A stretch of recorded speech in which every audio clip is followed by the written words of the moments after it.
Welcome, everyone. This is your friend, the DN What If, here with another exciting fanfiction. Today, we're diving into the story of What If Deku surprised Nedzu as UA's top exam scorer? If you enjoy this video, don't forget to hit that like button and subscribe for more fanfiction content just like this. Now, let's get started with the fanfic. Ochako breathed in and out, counting the thumps of Mirko's feet as she delivered bone-breaking kicks to the villains. It was their third day of interning with her, their second day doing patrols where Mirko beat up villains and the two of them sat, licenseless, watching a pro hero work. She made up for their inability to participate by running them ragged as they moved through her patrol route. Ochako had thrown up once already and was currently trying not to embarrass herself further. Bakugo massaged his shoulder with one hand and his wrist with another, the strain of his own quirk inducing his own kind of pain. The two of them politely ignored the other in favor of dealing with their own quirk lashback. Mirko allowed herself to be stopped by civilians who called out her name, backtracking, and the students watched her sharper edges dull for the fawning fans. The change of her feral smile to a soft smirk jarred Ochako. She glanced at Bakugo, wondering if he would ever become like this. He looked up, somehow sensing her thoughts, and sneered as if he knew what she was thinking. Then, they were flying across rooftops again, Bakugo and Ochako flinging themselves after Mirko with their quirks. She felt bile rise in her throat and gulped it down, remembering the sparring match that ended with Bakugo yelling profanities from where he floated near the ceiling. She could do this.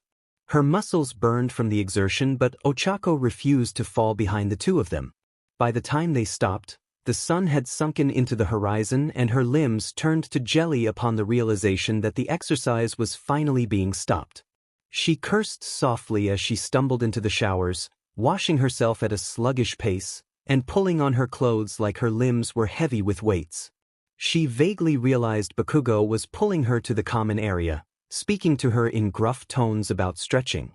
Simply nodding along, she copied his movements at a painstaking, plodding rate.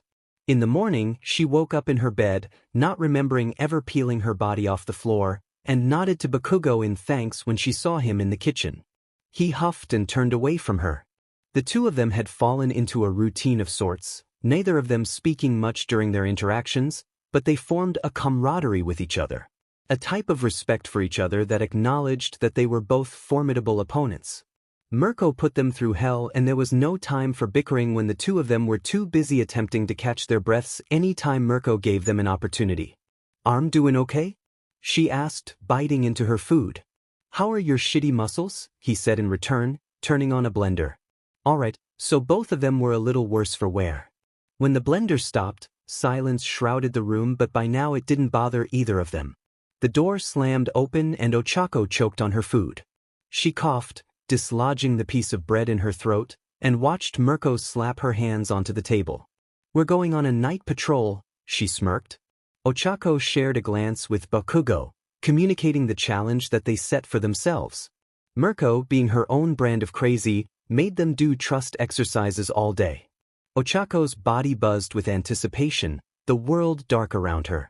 She strained her ears for movement, for any sound, unable to utilize her vision because of the BLNDFLD over her eyes. Bakugo shouted and she lurched forward, her fist landing against something solid. Ochako grinned at the sound of Bakugo's triumphant cackle when her opponent thudded on the floor. "I thought you were supposed to be all about solo work," Ochako said as the three of them finished cleaning up. "Yeah, what the F dash?" Bakugo agreed bluntly. Mirko chuckled, flashing them her blazing grin. "I picked you two for separate reasons, you know?" They nodded, waiting for a proper answer. "Both of you remind me of me, though. I was a lot like you growing up, Bakugo, because I didn't want to be seen like some dainty rabbit. I almost screwed up my ability to create any working professional relationships because I couldn't work with other people. Uraraka, you got fire in you, but you're hesitant to trust yourself. Hesitation kills more people than I care to count. Trust in your own abilities and in others is crucial, even if you plan on being a solo type of hero." She paused, looking between the two of them. "If you two work on those things, I think you'll be golden. Trust and cooperation, because you both have determination in spades." Mirko ordered them to take a nap a few hours before their patrol began, and the two of them dutifully listened. Before Ochako knew it, though, the three of them were in their uniforms and they were heading out on a new route, the sounds of the city less abundant during the night as they patrolled. Mirko's ears twitched and she stiffened, twisting just in time to witness something streak across the sky. The roar that rattled from its city echoed over the city. Shudo watched Mike interact with his fans as they walked through his patrol route, his teacher's hero persona in full effect as he talked boisterously. Loudly. A few giggling teenagers, girls, Mike reminded him slyly, asked him for an autograph and a photo. It confused him but he complied, signing his hero name on the photo of them all. It was the second day of his internship and Mick's idea of training to be a hero remained vastly different from Endeavor's. There was no physical training in sight actually. Mike hadn't mentioned it and Shudo wasn't going to be the one to bring it up. The patrol ended and Shudo stepped towards the locker room but Mike blocked his path. Actually, we're going to practice with that quirk of yours, alright? Follow me.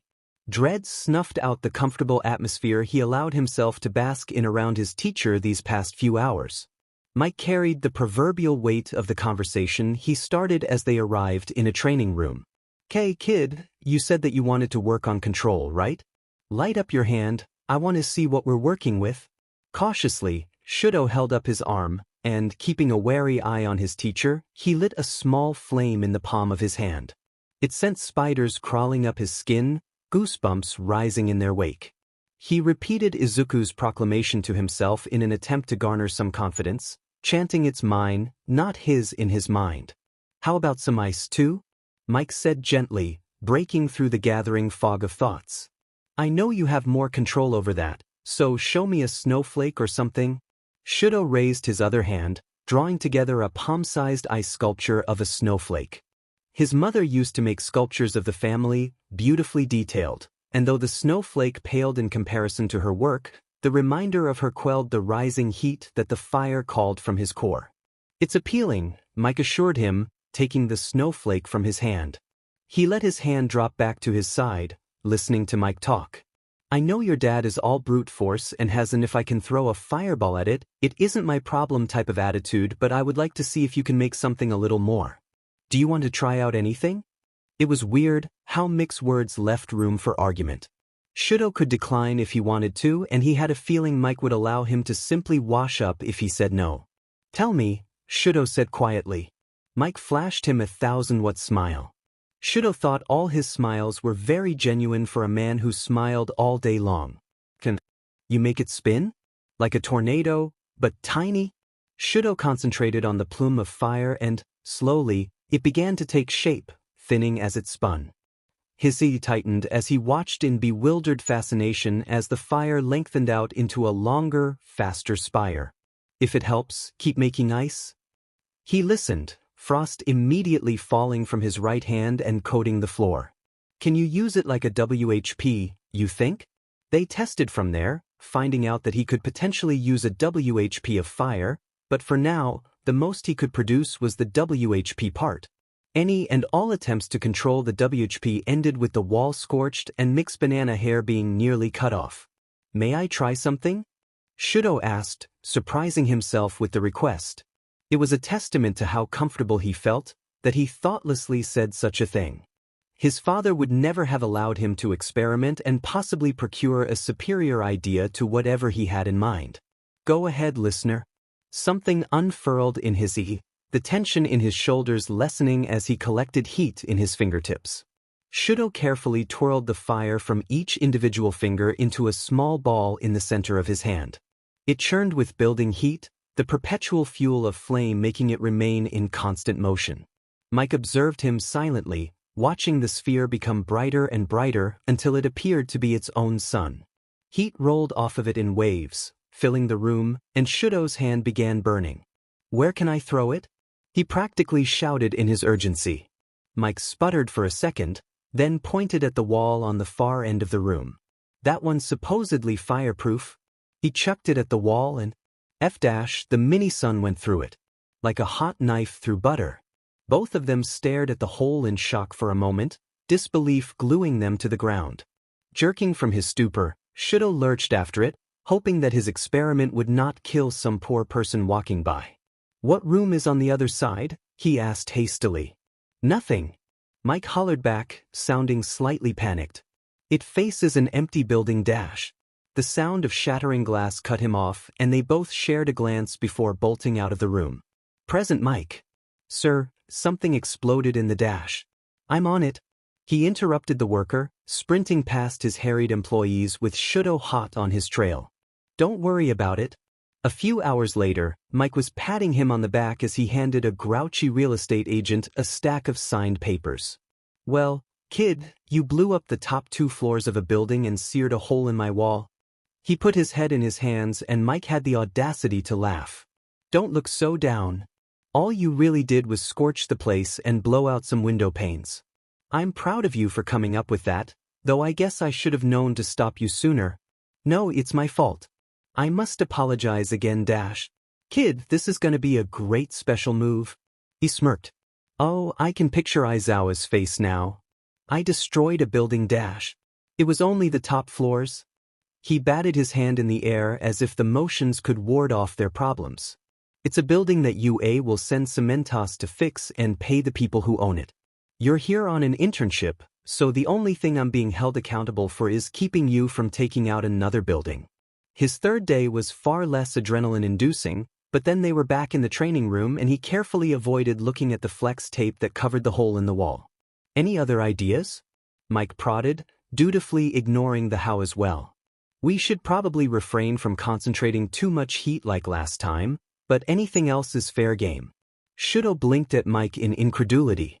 Authentic as he sounded, he must have been a madman to allow Shudo to continue experimenting with his quirk. "You're serious?" "Up. Fire away." He paused, then chuckled to himself. "Literally, I guess? You're not afraid I'll burn another hole through your wall?" Mike grinned at him. "I'm in here with a ridiculous amount of flammable hair product and telling you to create fire in a close proximity to you. I'm fearless." "Your hair is half of your hero persona," Shudo agreed. He barked out a laugh. "Yes, so let's be cautious about projectiles." A rather dangerous idea seemed to spark in their minds simultaneously. "Hey," Mike began, his smile turning Cheshire. "You could dash. This will end in disaster." The comment, not an outright refusal, made his eyes light up. "Do it, kid?" He egged on. "I think we're both curious." Shudo sighed defeatedly and pushed a small burst of fire into his hand. The fourth day consisted of a patrol shift that had Shudo dragging his feet by the end of it. The sun had long since disappeared and his feet hurt. Mike warned him before they left that their patrol would drag on since he wanted Shudo to experience a longer shift, but he hadn't expected to be this grouchy by the end of it. Small-time criminals apprehended, civilians' items signed, patrol officially over, Shudo sighed in relief. The day began with a short lesson of first aid on a bloody intern who volunteered to be the victim he had to tend to.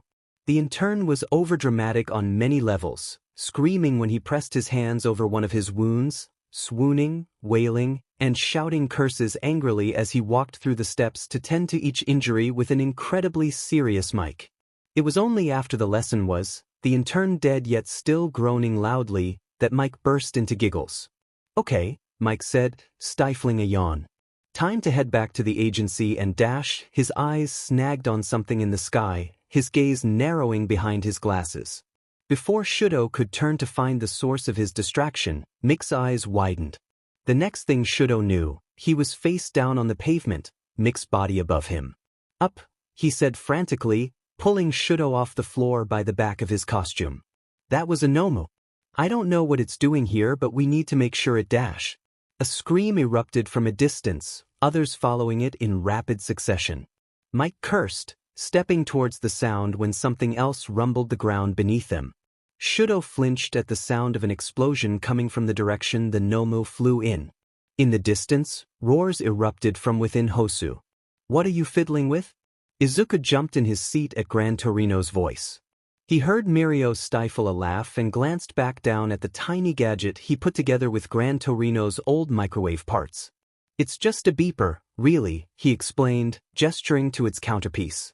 "Nothing advanced, but if you click one, the other will dash." A loud beep startled him, and he turned to give Mirko an exasperated raise of his eyebrow. He chuckled and put the beeper back down, waving sheepishly at the other passengers who looked at them oddly. "Why make them?" Gran Torino asked. "I was bored." He shrugged. "Plus, what were you even going to do with your broken microwave? Throw it away?" This time, Izuku was the one on the receiving end of exasperation, a raised eyebrow pointedly arched at him. "Whoa, did you see that?" someone further down the seats shouted. "Oh, see, a building exploded. Passengers, please hold on to your seats dash." Their train jolted, throwing them into the side of the train car. Izuku huffed under Mirko's crushing brawn, tapping repeatedly on his senpai's body until he hurriedly removed himself, allowing Izuku to properly breathe. He was about to say something, but his breath was stolen by the sight before him. His sight flickered on without his permission and his vision tunneled. Two oris squirmed around the blue-gray body that held itself over a hero. They rose and fell around it, fluctuating exactly like the three colors had at the USJ. Its eyes bulged through a metal mask, the brain not on display. Because Izuku killed one, exposing a weakness. They needed to get rid of it. They had to get it away from the people. Everything fell back into focus when the Nomu was kicked out of the train car, the hole in the metal ripping further when Gran Torino sent the two of them careening through a nearby wall. Passengers screamed and Izuku shut off his sight, careful not to clamp down on the rest of his quirk. "Surge you dash? I'm not staying here if that's what you're about to say, Lemillion." He turned, squinting at Izuku with a look that could almost be classified as a glare. "Give me one of the beepers," he commanded. Izuku tossed him one. "If we get separated and you're in danger, use it. This is not permission to go off by yourself on purpose. Stay close." Hosu City was burning, that much they could see as they jumped from the train. Izuku pulled his mouthguard up to protect him from smoke inhalation and kept to Mirko's side. An intersection held multiple Nomu, multiple heroes. He turned in time to watch one of the beasts drop a semi-truck onto a car. The explosion sent him flying and he smacked into a potted plant outside of one of the stores. "Tenya." Izuku's head snapped toward the sound of his friend's name. "Tenya, where are you?" He ran off. His eyes slid to the destruction caused before the fire, to the chaos that kept amping up with each roar the Nomu gave. That didn't sound like Ida at all. Why would he leave without telling his supervisor when the city, Hosu City, the city that the hero killer attacked? The hero killer, who had an unfulfilled quota. The hero killer who maimed Ida's brother. "Lemillion." Izuku cried out. He had to find Ida quickly before he found the hero killer. A Nomu landed directly in front of him, its wings fanning out around him. It stared at him, the eyes oddly focused on him. A rumble rose from its throat, the mouth opening to shriek and ear-splitting wail. Other cries answered the call, both close and far away. Mirko appeared, coming through the Nomu's wings. "Surge dash. My friend might be after Stain," he said in a rush, unholstering his gun and firing off an explosive round that sent the Nomu back a few steps. "I don't know if I'm right, but he's alone right now and if dash dot." Mirko's head whipped to the side. He shouted something incomprehensible and shoved Izuku back. Talons swept through his body harmlessly and Izuku rose to his feet. "Go!" he hollered, defending against the Nomu. "Find your friend, I'll catch up." His shoes pulsed with power and propelled him away from the chaos. Where would the hero killer be? The news said his victims were found in secluded areas. If the Nomu were here to distract the heroes from actively searching for Stain, then that meant the League of Villains and the hero killer were connected. That meant Shigaraki might be close by. The thought of him working together with Stain sent shivers down his spine, but he concentrated on scanning the alleys for people. He used his sight, catching a glimpse of something silver. Silver meant Ida. Ida, who wore armor like some white knight and talked him down from a panic attack. Ida, who was going through the trauma of seeing his brother's career stripped from him because a serial killer decided he didn't fit his ideals. Ida, who was bleeding out on the ground as the hero killer stood over another hero's prone body. Aizawa's aura was red, but the color emitted a plush shade almost rosy enough to match his pink sweatpants. Stain's aura reflected a scarlet so deep Izuku couldn't help but stare. crimson like the liquid around Ida. Intimidating like the man himself, but Izuku ignored the primal instinct in him, screaming that he should run, and tackled the hero killer. He recovered quickly, scrambling to Ida's side. His mind screeched and his body followed without hesitation. Ida inhaled and suddenly so could Izuku. He pressed his hands over the wound because he had to stop the bleeding. The slash in his side gushed blood, and the silver around them was Izuku's only tether to reality as he scrambled to cover the long injury. Everything was so red. So red, and his first aid kit could only help so much, even though the cut was shallow. Another child? The murderer. The hero killer was still present. Izuku couldn't fight, not when Ida's wound needed pressure. He needed to stall until Mirko could find him. Until anyone other than a Nomu could find them. Midoriya, Ida said, his voice dripping with anxiety and raspy from pain. Midoriya, you need to leave. Izuku clicked the beeper and met the eyes of the killer who towered over them. I thought you killed heroes? He curled his body over Ida's protectively, tension overcoming his muscles as he knelt over his friend's body. He had the gall to chuckle. I kill fakes. Neither of these scum are worthy of the title hero. And what fits your criteria, exactly? Izuku said. What makes them so horrible that you need to kill them? Curious one, aren't you? He held his breath, waiting for Stain to strike. The blow never came. You're that boy from UA. The first year. Not waiting for Izuku to respond, he stalked closer. And you're here, trying to save this false hero, even while you leave yourself defenseless? He's not a hero yet, Izuku grit out. He's barely a teenager and you're not. He steamrolled over Izuku's words. He came to kill me for revenge. For his brother. People don't change and he certainly won't. If I must rid the world of him to prevent another false hero from rising, then I have no qualms killing a child. You haven't answered my question, he reminded him quietly, nausea rolling his stomach. What makes a true hero? His abnormally wide mouth contorted into a manic baring of his teeth. A true hero is absolutely selfless. They aren't a hero for the fame or the money. They aren't some legacy, he spat, glaring at Ida from where he stood. They are like All Might. Oh, that's bullshit. The tip of a blade poked his nose. What was that? I said that out loud, he said out loud. He hummed weakly, pursing his lips. Well, and for a penny. Did he actually plan to insult the hero killer's ideals? Yes, because where was his self-preservation? And that's where. All Might's your definition of a true hero? The only reason All Might became All Might was because of a legacy, but he couldn't exactly say that. That's the standard you're holding everyone to? Yes, he replied coolly, lowering the blade. All Might saves people without hesitation. Izuku meets his eyes and wonders, is this what I could have become? If a few events didn't take place, would he have remained the fanboy who worshipped All Might? Resentment once plagued him. Disbelief that heroes were called heroes when they congregated in wealthy cities where the cameras faced them and the people could pay for their damages in taxes. UA's hero exams were a perfect example of what being a hero meant in the modern day. Heroics is a high school course and an occupation. Who decides what the exams are like? Who passes the exams?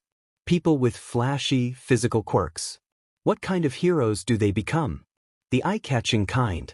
The type that reels in the dough. Who does that money go to before the hero receives their paycheck? The hero commission. The hero commission that aids UA with funding. I have a friend who wants to be a hero for the money. Ida flinched at the mention of Uraraka. They don't have some fantasy of being a hero for the nobility of it. They just want to help their family and they're doing so by saving people. Are they worth killing? Their motive dash. All Might runs himself into the ground being the hero he is. Izuku said, outraged. He remembered the scar in his side, the gaunt form that the brawn cloaked for the sake of the public. It's an occupation and there are people who don't do it just to save people. Plenty of people become doctors for the money. Are you going to start killing those people too? That's different. It is, Izuku agreed. It is because being a doctor doesn't mean you can tear apart the city and have the citizens pay for the damages. It's not the same because heroes are in the public eye and a lot of them are glorified celebrities who spend more time selling their brand than saving people. But killing them isn't right. You have to know that. I am the necessary evil, child. Stain backed away, raising his sword towards the hero slumped against the wall. I am the dash. Izuku fired his gun, the sound of the shot echoing in the alley. Stain turned his gaze to the sky, where a flare exploded vibrantly. Izuku fired off another round, this time at the hero killer, not even knowing what sort of ammunition would hit him. I don't think evil will ever be necessary. Glitter exploded over Stain's breathed leg and Izuku looked at his gun in betrayal. You aren't making anything better. You're making them martyrs. Stain sneered, easily wresting the gun from his grip. Utterly defenseless with Ida slowly bleeding out beneath him, all he had were words. I've looked into the statistics, Stain. Their ratings rose astronomically after you killed them. It didn't matter that they abused their power as heroes or broke laws or anything else. Ida's BLD seeped through his gloves and stuck to his hands, his breathing too shallow for comfort. The attention you brought to them wasn't what they deserved for their actions. None of them deserved to die, even if they might have deserved to be stripped of their licenses. The hero killer stepped forward and Izuku braced for a blow, a blade cutting across his skin. You are much different than I thought you would be, after my talk with Shigaraki. That was arguably worse, actually. Izuku flinched, meeting his narrowed eyes with his own, wide with confusion. What? That brat likes you, he continued. I thought his taste in people would be as abhorrent as his league's values. But I suppose we can both see the value in your existence. Excuse me, what the F dash? Thanks, he squeaked. Fire burst through the alleyway. Stain leaped back and Izuku threw himself over Ida's body. What happened? Were the Nomus here? Izuku drawled a flat tone. I apologize for not responding quicker. His head rose, daring to hope. Shudo, he breathed, relief flooding him. The pros aren't going to be very long, he told them, his left hand glowing brighter by the second. Your flare caught a lot of attention. Ice spread underneath them, allowing them and the hero Stain attempted to kill to slide to his side. Shudo raised his arm and a burst of flame shot from the ball in his hand. At the same time, knives flew through the air, embedding themselves into his arm and grazing his cheek. Stain moved faster than Izuku knew a person without a speed quirk could, grasping Shudo's shirt collar. His tongue shot out of his mouth and Izuku watched the next seconds unfold with rapt interest. Stain's tongue was unnaturally long, just as his mouth was wider than the average person's. The muscle reached for Shudo's cheek, for the BLD, specifically, before his left side erupted into flames, forcing Stain to retreat.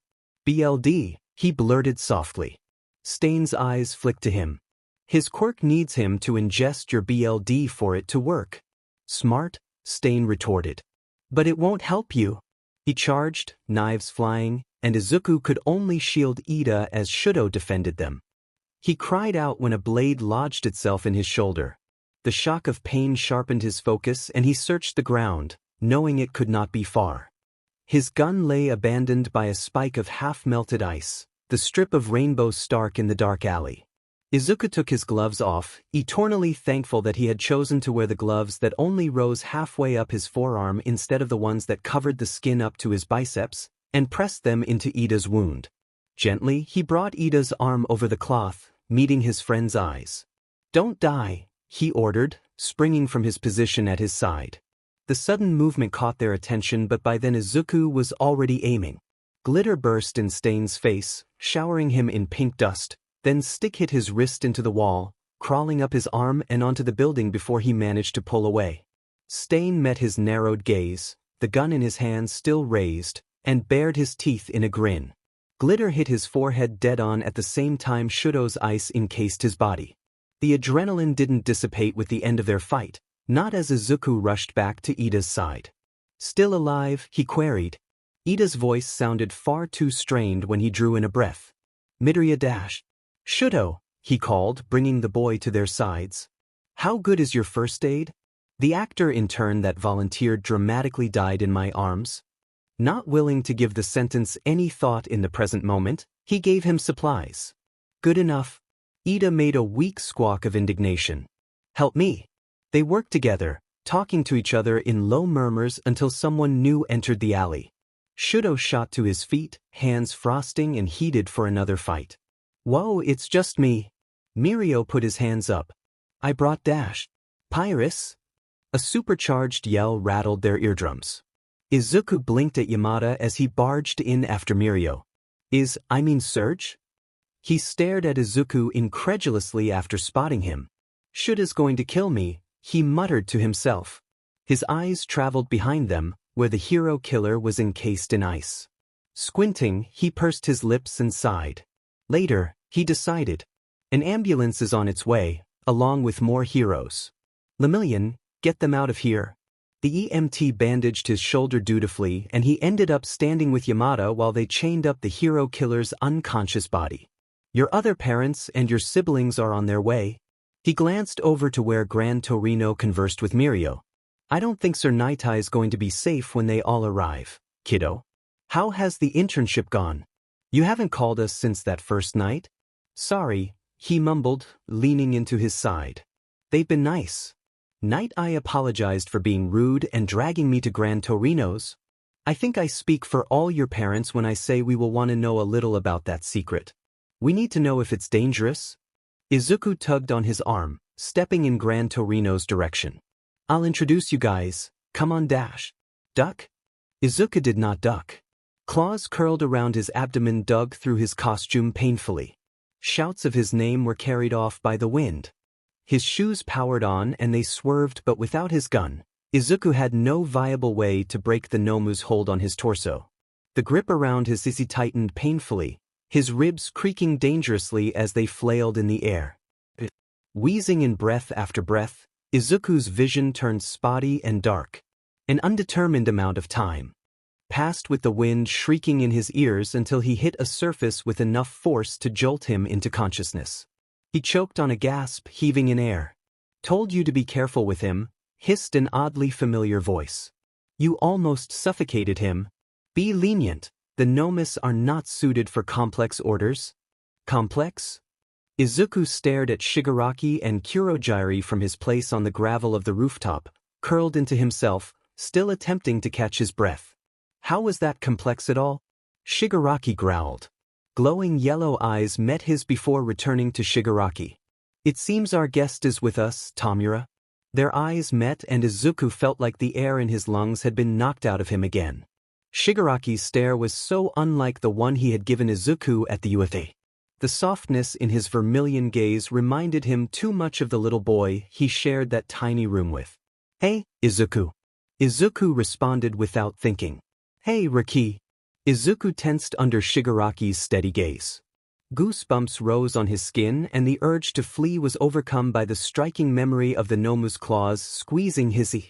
He thought that he was familiar with death, but this kind, the slow drag of suffocation, it made him nauseous. It made him terrified. I won't let it hurt you again, Shigaraki promised. Izuku blinked and realized that he had been staring at the Nomu. I'm sorry about before. Before. He could mean a multitude of things. Before, when we abandoned you. Before, when I used my quirk on you. Before, when my Nomu almost killed you.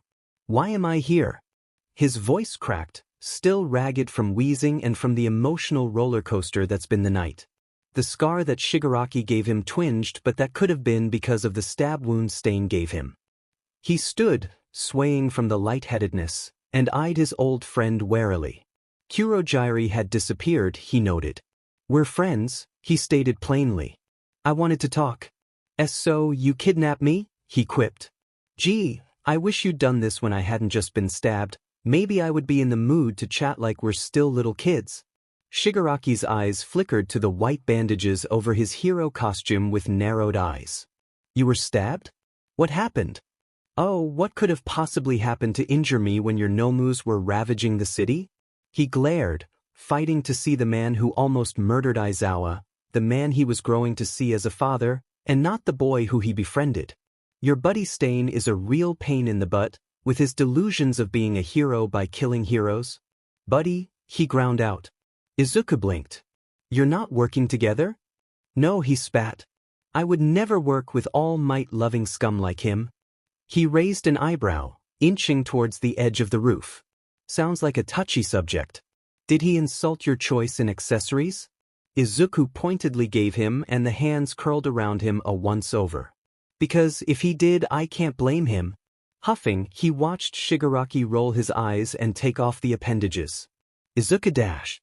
Shigaraki, he began sternly, seeming to catch him off guard. How can you actually still call us friends? After everything? Because we are, he insisted. Of course we're still friends. Too much of his resolve melted at the statement. Are Shigaraki dash. Elation flashed across his features at the almost use of his nickname. Shigaraki stepped closer. See, Izuku? We can be friends again. You just have to come with me. His outstretched hand caught Izuku unawares, too busy searching his face for something he could hate, for anything to dispel himself. Shigaraki's hand clasped his own in a four-fingered grip and both of them tensed, realizing the slip-up. Nothing happened. Shigaraki didn't freeze and his eyes didn't go blank.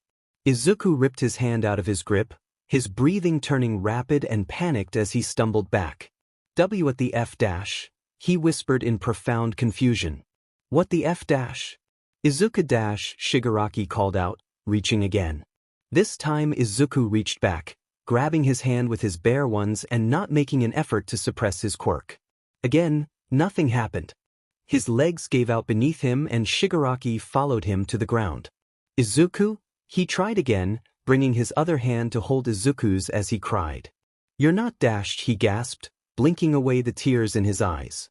You're okay? How are you okay? Shigaraki stayed quiet, allowing Izuku to press his trembling hands into his own. The doctor said that the sensory parts of his quirk had settled, that they had an on-off switch now because they could mature. Had this part of his quirk settled too? Does that mean if he hadn't locked up his quirk this could have happened years ago? Does that mean if his mother had been a bit more patient? He shoved that thought away, focusing on the way the skin of Shigaraki's hands burned against his own. Everything narrowed down to their hands, to the first real human contact without consequences that he had experienced in nearly 10 years. Riki, he said, his voice cracking and chock full of emotion. This F dash, this better not be a dream. It's not, he hurried to respond. I promise this is real. Izuku wasn't sure he could let go at this point. If the heroes showed up he would probably have to pry himself away. I don't want to let go, he whispered in anguish. Then don't, Shigaraki said, gripping Izuku tighter. Stay with me. I can't dash, I can't leave them. You can, he urged. It can be just us again. No one else matters, Izuku. But they do. He remembered Mitsu welcoming him into her family and Aizawa doing the same thing. He remembered watching Mei cackling as he shot off into the air for the first time with his shoes and Hitoshi calming him down from panic attacks. He remembered Ayumi teaching him how to fight and how Yamada made everything around him less intimidating when he was frightened. My family matters, Izuku said firmly, yet kept his hold on Shigaraki. I won't leave them. Then let go, Shigaraki dared. But he couldn't. Seconds passed and Izuku couldn't loosen his grip. The years he had been deprived of physical contact were all catching up to him and crashing into him, pressing his hands into Shigaraki's skin. His face crumpled, Izuku's sobs coming out in choked gasps. It's okay, he soothed, bringing his hand to touch Izuku's face. You don't have to let go. The moment his hand touched his cheek Izuku was gone. Fire erupted under his light touch and Izuku pressed his face into it, not fully caring that Tomura could hurt him so easily like this. He whimpered, feeling pathetic and far too vulnerable. You hurt me, he argued feebly in an attempt to convince himself to let go. The guilt that brought down Tomura's features was all too genuine. I know, he replied remorsefully. His hand drifted to the scar on his neck, fingers ghosting over the skin, and Izuku shuddered, closing his eyes. I'm sorry, Izuku.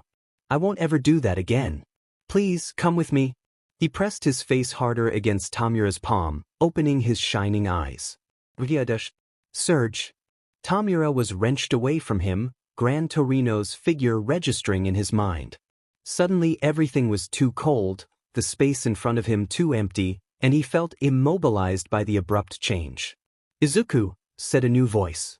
Hands pulled him to his feet. Are you hurt? Instead of answering, Izuku grabbed Yamada's hands, watching in awe as nothing happened.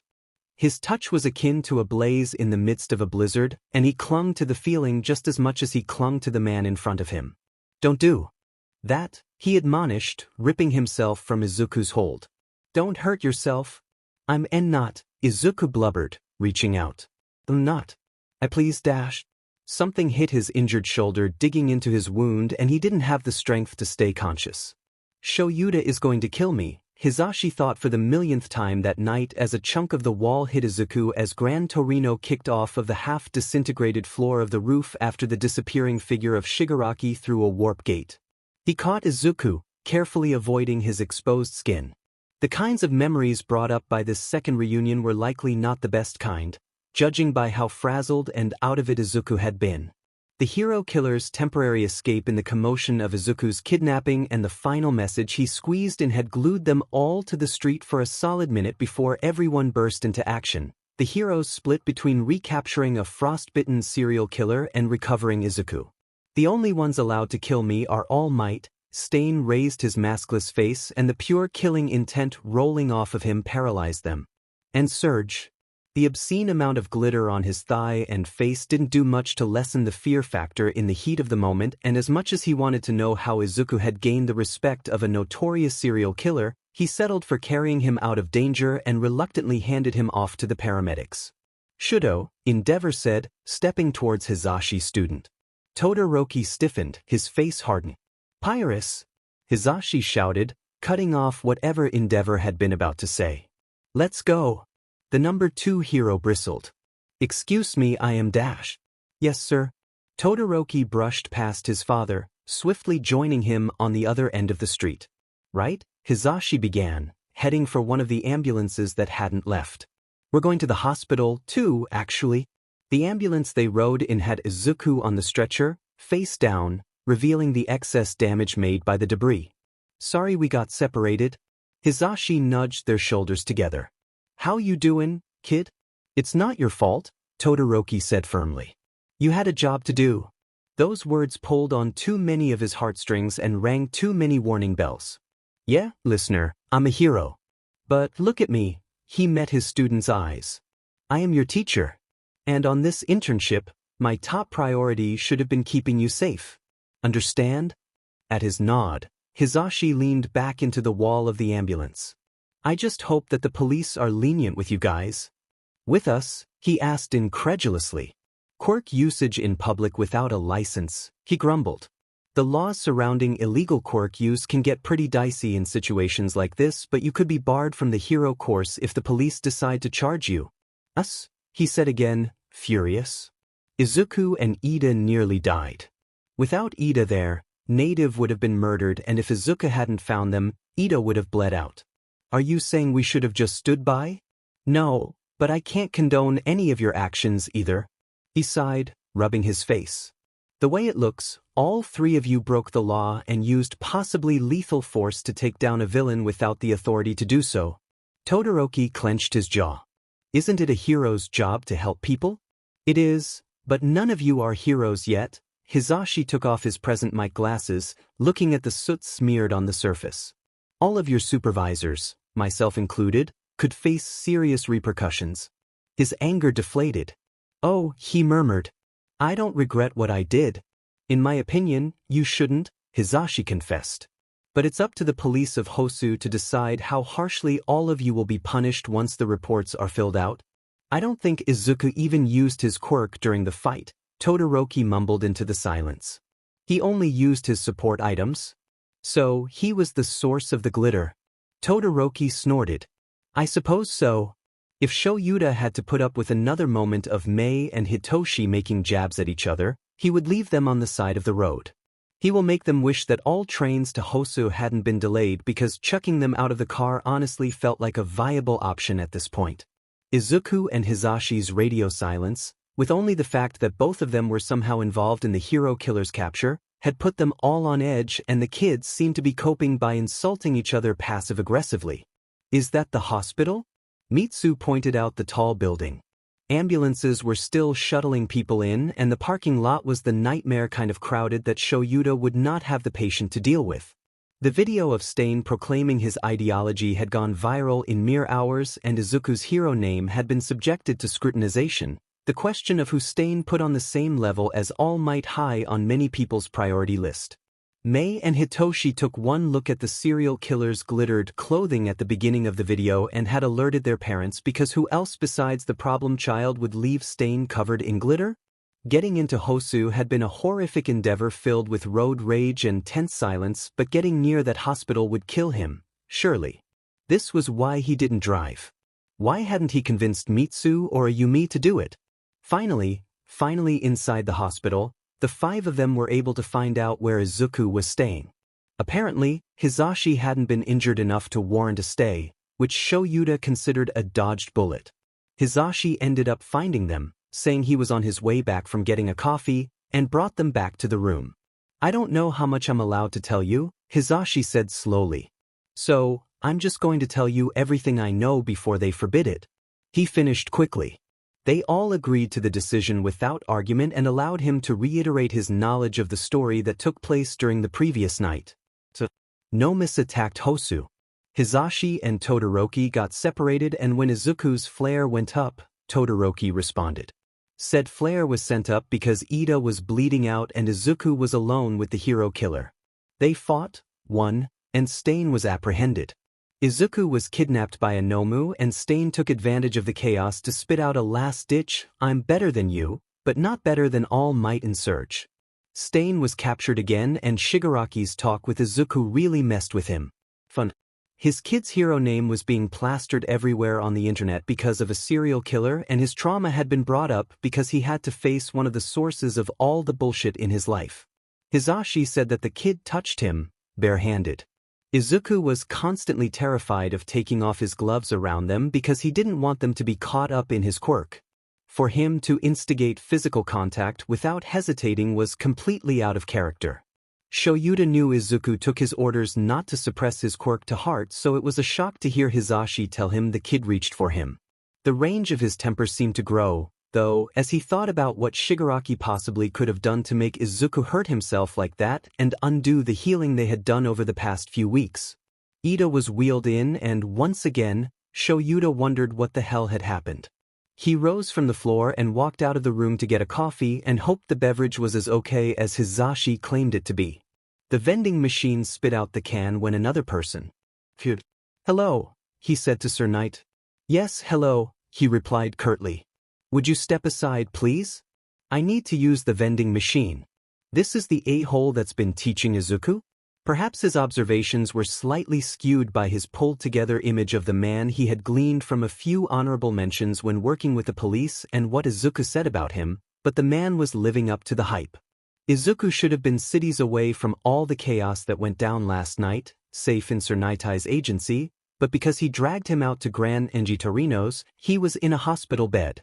"Your staring is obvious and unwanted," Nightai groused, picking out his beverage. Shoyuta glared fiercely before exiting the room and returning to Izuku's room. "The coffee that bad, Shoyuta?" Mitsu inquired as he slumped against the wall of the room. "I met Sir Nightai," he revealed. All of them straightened, interested to hear about the man who indirectly made Izuku cut off communication with them. "He's in but." Izuku blinked awake, his mind muddled with distinct, contradicting feelings of sorrow and elation. His shoulder throbbed as memories bled into sharp focus. Phantom warmth danced across his skin and tears rose to his eyes. He couldn't tell what sort they were, not when Tomura's longing expression consumed his thoughts and memories of his gentle touch as he cradled his cheek. He recalled Yamada's torn expression as he pulled out of Izuku's grasp. Pulled away like he didn't want to touch Izuku. "Stop it," he ordered himself. Yamada only wanted to keep them both safe.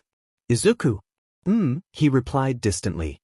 A shadow fell over him, blocking out the light, and he turned to see who it was. "Hey there, kid," Mitsu said, smiling softly.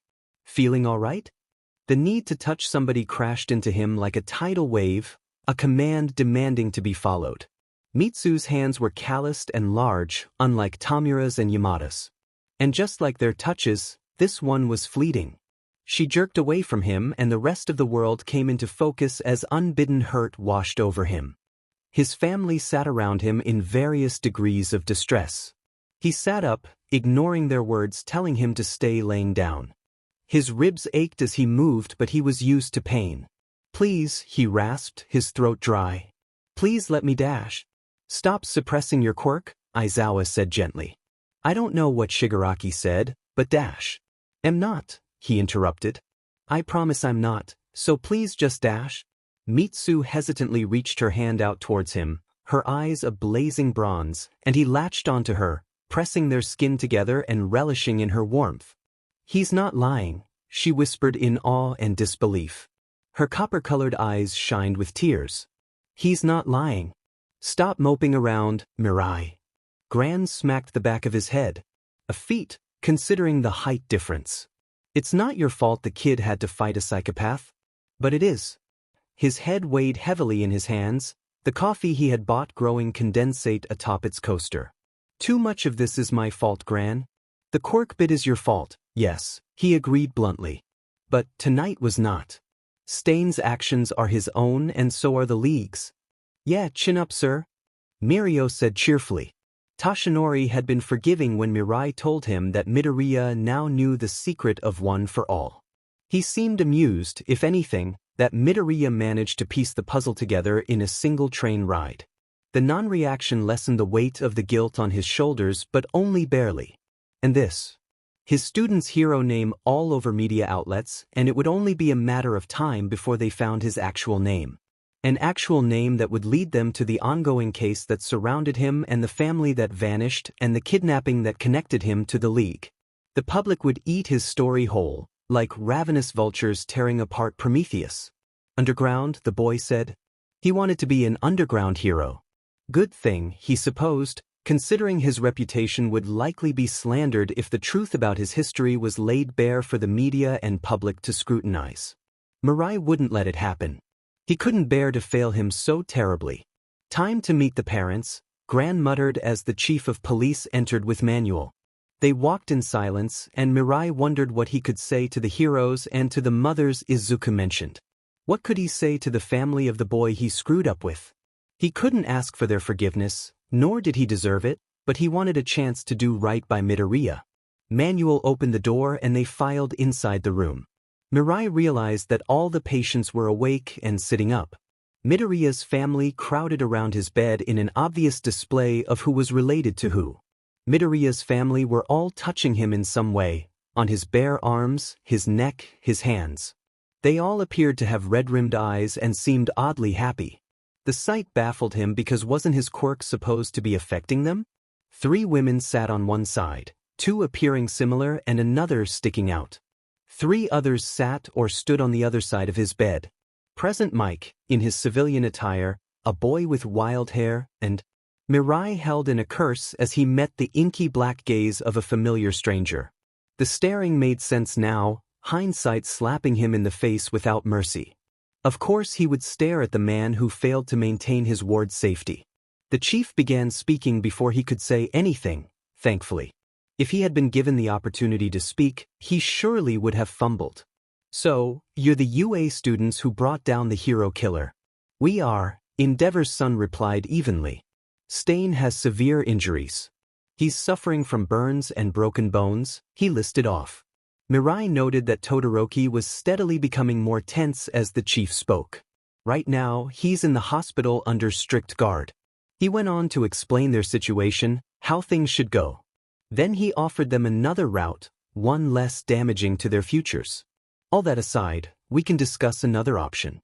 Stain's ice-related injuries could correspond with another hero's quirk who arrived at the scene instead of Pyrrhus. The police could release a statement saying that Endeavor and this hero fought together to apprehend the hero killer. The only one of you that needs to be involved in the report at all is you, Serge." Midoriya stiffened, his brows furrowed in confusion. "Why me?" he asked in bewilderment. The chief's eyes flicked to his family. "A video of the hero killer's last public appearance has gone viral. He stated that you and All Might were the only worthy heroes." Midoriya choked, eyes widening comically.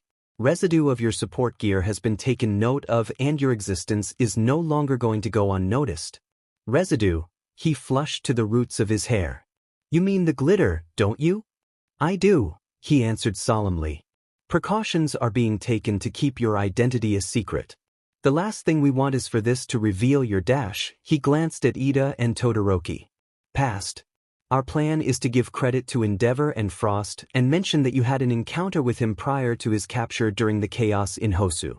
The choice is up to you, however, if you wish to use this story or not. He eyed all 4 of the students in the room. You would be lauded as heroes, no doubt, but the repercussions you'd face would be inescapable. In the end, they left the credit to Endeavor and Frost. The chief left and Mirai fought not to shift on his feet as manual. Explained that they would be having their teaching licenses stripped away. Thankfully, they could renew it in time for work studies, but Mirai doubted Midoriya would be joining him again. Hello, Mirai began uneasily once Manuel left. I am Sir Nightai. We're aware, chirped the smaller of the pink-haired women. Her saccharine tone felt more like a warning than anything else. I would like to apologize for inconveniencing your son and drawing him into a situation that may bring him into unnecessary danger. He bowed, low and sincere. Yes, sir, Midoriya squeaked. Why you don't have to dash? He doesn't sound like an but, Shoyuta, drawled the short-haired woman. He rose from his bow and found her eyeing him with amusement. In a moment, it changed to steely indifference. You haven't been in but to our son, right? Mr. Dash, Midoriya stuttered. I admit that I was at first, he confessed. I regret my actions. Midoriya is a bright young man who deserves to be treated with respect and recognized for his talents. Hayama, the purple-haired boy corrected. Excuse me, he asked, caught off guard. Hayama, the purple-haired boy repeated. That's what he decided his new surname would be. All right, Mirai said, confused but certainly not about to argue with them. Hayama. Can't FNG believe this sheet? Bakugo muttered. Can't believe what? Ochako inquired as they sat down for breakfast. He slammed his bowl onto the table and glared at the surface like he could set it on fire. Can't believe Stain put stupid shitty Deku in the same regard as effing All Might? Ah, jealousy. She was familiar with this particular emotion. Years of watching other kids obtain everything they wanted without having to worry about the money left over for food and bills had steeled her resolve to become a hero to help her family, but that didn't mean she didn't long for what they had. And that man's opinion is so respectable? She scrunched up her face and shook her head. Would you rather be the one with your hero name plastered all over the internet? Yes, he barked, taking an angry bite of his food. Ochako leaned back in her chair. I'm becoming a hero for the sort of reasons Stain hates. I don't need fame but to get the money, I need to be high in ranking when we graduate. Scowling at the ceiling, she thought of how much she could give to her parents in just a few years. I don't care what some psycho thinks about my motivations and I certainly don't want his respect. I'm helping people and helping my family by doing it. I think there's some honor in that. Course there is, round face, Bakugo grunted, swallowing a gulp of water. Never said I agreed with the FNBSRD. Her fury lessened. Thanks, Bakugo. Those stupid heroes, Tomura hissed, slamming his fist onto the bar. He was going to come with us, Kurogiri, I could see it. He thought of the way Izuku couldn't uncurl the fingers that kept his hands in an iron grip. He thought of the way Izuku pressed his face in his hand and closed his eyes, an act of trust Tomura had never been subjected to. He wanted to stay with me and they took him away. Kurogiri passively offered him the glass he finished cleaning and he took the transparent object. Letting the 5th finger drop, he watched the glass disintegrate. As the dust settled on the wood, Tomura squeezed his eyes shut, remembering how Izuku clung to him. Give me the newspaper, he ordered Kurogiri. I must warn you, it won't be pleasing. I don't care. He snarled through gritted teeth. His nomus didn't even make the front page. The only thing keeping him from destroying the paper was the number of times was the name plastered across the pages. Surge. Izuku's hero name. He was almost gaining more attention than Stain at this point. The realization had a grin growing across his face. If he couldn't have the coverage, at least the attention would go to Izuku and not just some lunatic with strong ideals. Tomura, Sensei said through his TV. I think you should prepare for guests. Doctor, all for one mused. Remind me of Midoriya Izuku. The doctor shuffled around and hummed. Midoriya Izuku, he echoed. Yes, the special boy you had me dash. Doctor? Sorry sir. You know how passionate I am about my work. He adjusted his goggles, the mustache on his upper lip twitching as he chewed the inside of his cheek. What would you like to know? Where is his family? All for One leaned on the arm of his chair. Who did we give him back to all those years ago? He thought about his answer, tapping his fingers against the metal surface of the table he stood by. Well, sir, we had begun investing some of our research in him and Tomura enjoyed his presence greatly. We planned on keeping him and adjusting him to our world. You seemed pleased with Tomura having extra support and the progress I was making with him. Because we put so much effort into him, we attempted to locate his parents. His father was long gone and his parents were never married. We never found him. The mother was another story, however. The doctor made a discontented sound. The men you hired to find her barely had to lift a finger to locate her. She was clever, though, and managed to evade them several times once she realized people were after her. During the boy's second trial, before we could remove his cast, we finally caught her. She had to be restrained so that she couldn't use her quirk to rip the men's eyes from their sockets. All for One chuckled. I think I'm beginning to remember, doctor. Apparently, she told her landlady something about being in danger and that if payments didn't come, it was code for something. To placate her and let us take her son, we let her go. Did we? All for One asked with mild surprise. Yes, we paid the rent for her apartment for about 7 years before we changed priorities and used our funds to fully support the normal projects. And what became of the woman? Well, sir, you were never fond of loose ends, the doctor said calmly. So, you had her killed 8 years ago. Inko rhythmically tapped her nails against the greasy, chipped wood of the table she sat at, staring at a gouge in the table that peeked out from under the napkin dispenser to keep her eyes from drifting to the 2 men who were seated at the bar on the other end of the diner. In a brief moment of impatience, she glanced at the clock, nearly groaning aloud when the demed arms had barely moved.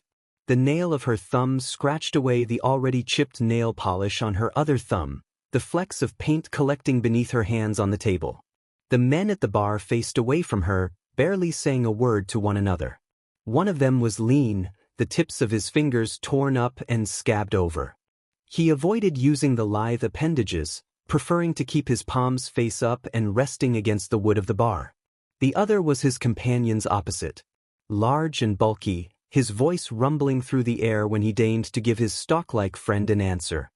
He leaned onto the bar with his forearms, pointedly ignoring the blistered skin underneath the bandages he wrapped around them, apparently more prideful or more used to pain than his companion. Their injuries were from their previous attempts to catch her. Never before had they been so bold as to remain within her eyesight, much less with their backs to her, for more than a second. They weren't friends of Hisashi's. He would have given her a warning if he sent people to find her. The pair weren't cops either. These were just some pricks tailing her. As always, her thoughts circled back to Hisashi. When he left her for the first time, a fog smothered her thoughts, leaving her to drudge through life with a distant, barely there awareness. She paid Izuku no mind. Not when he tried to follow her around the house, not when he tried to talk to her. Why should she give him the time of day when he took everything from her? That single thought was like a splash of ice water being poured over her sleep-addled body. Izuku. Her son and his repulsive quirk messed everything up for her and Hisashi. He wouldn't have hurt her if he hadn't been so enraged. Inko knows that, so why had she been attempting to distance herself from thoughts of him? Izuku, asleep in another room of the apartment with a terrible quirk, was the reason Hisashi had gotten so furious. The lingering tenderness in the soft skin of her face from the burns Hisashi gave her tingled suddenly when she moved.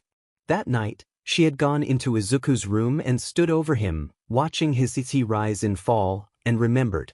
She remembered the night Hisashi had come home from a rough day at work and she put on a movie. Halfway through the film, the world snapped into darkness.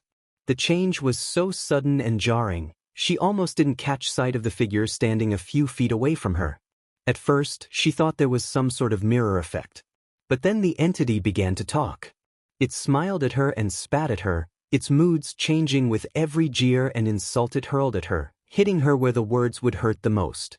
And, like the whole thing was a hallucination, an illusion, the darkness was replaced by the familiar scene of her living room.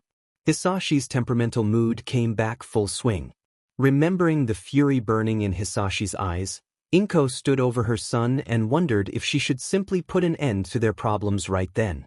Midoriya Inko raised her hand, feeling out the little drum of her son's heart, and dropped it. She took one step back, stumbling. Then 5, nearly knocking her head into the door. Inko locked herself up in her room, staring at her ceiling as she struggled to control her breathing. This wasn't his fault. None of it was. She couldn't bear to look at him after that night. She couldn't stand his slight resemblance to his father or his presence. Months passed and Inko withered. She awoke to someone shaking her and she shoved Izuku away. The thought of his hands near her, the thought of his quirk ever taking hold of her again. "Inko," said a voice she only heard in her dreams anymore. All at once, she was awake, her hands quaking with disbelief. "Hisashi." She stared at the man who loomed over her and tears welled in her eyes. He sat down, his eyes never leaving hers, and wrapped his arms around her. He held her and she smothered herself with his shirt, desperate to know that this was reality and not some sick trick her mind conjured alive. "You're back," she whispered. "Not for long." Inko's arms tightened around him and he laughed. "I have a solution," he proclaimed with triumph, his quiet voice the only thing that held her attention. "For what?" she asked, pulling away from his embrace to meet his gaze again. "For everything," he said, his eyes alight with something akin to excitement. "It may take years, but I know how to make everything normal again. We just need to prepare for it." "You don't have a quirk?" Inko repeated to her son several times. "You're quirkless?" Hisashi didn't return after his first visit, but they met at rendezvous points sparingly and, armed with the knowledge that he would someday, Inko's life regained its vibrancy. Their last meeting had taken place over a week, much longer than any of the other meetings. Hisashi told her he made a deal with the woman who collected their rent. Inko knew Tara to be a brash, blunt, and lethargic woman. She knew she could care less about Inko's safety or her status as her tenant. It was the fact that Hisashi offered to pay her a separate sum of money for informing him if Inko ever stopped paying rent. If the payment was ever late. He was paranoid. The smell of the singed motel room burned in her nostrils. Her hands shook as his hateful gaze turned on her. In a grim mood. He had to go deeper to gain his place, he told her. He couldn't meet her anymore. She was terrified of being alone again, and she said as much. The burn marks marring her skin itched underneath the layer of makeup she covered them with. Hisashi hated seeing them. And if he hated them, she needed to get rid of them. She wondered if Izuku would starve before she returned. Before she left, Inko acted rudely. Called him a problem. Said she was sick of All Might reruns. Her hands twitched with the longing to tear them from their bar stools and demand to know why they were after her. She wanted to go home. Hisashi could make Izuku normal again. He just needed time. He promised her everything would go back to the way it was. He promised he could fix Izuku. When she arrived at the apartment later that night, the door was ajar. The stalking started after she fled. The rent was due in 2 weeks. That meant 14 more days of them following her around and attempting to catch her off guard. 14 more days of her evading them.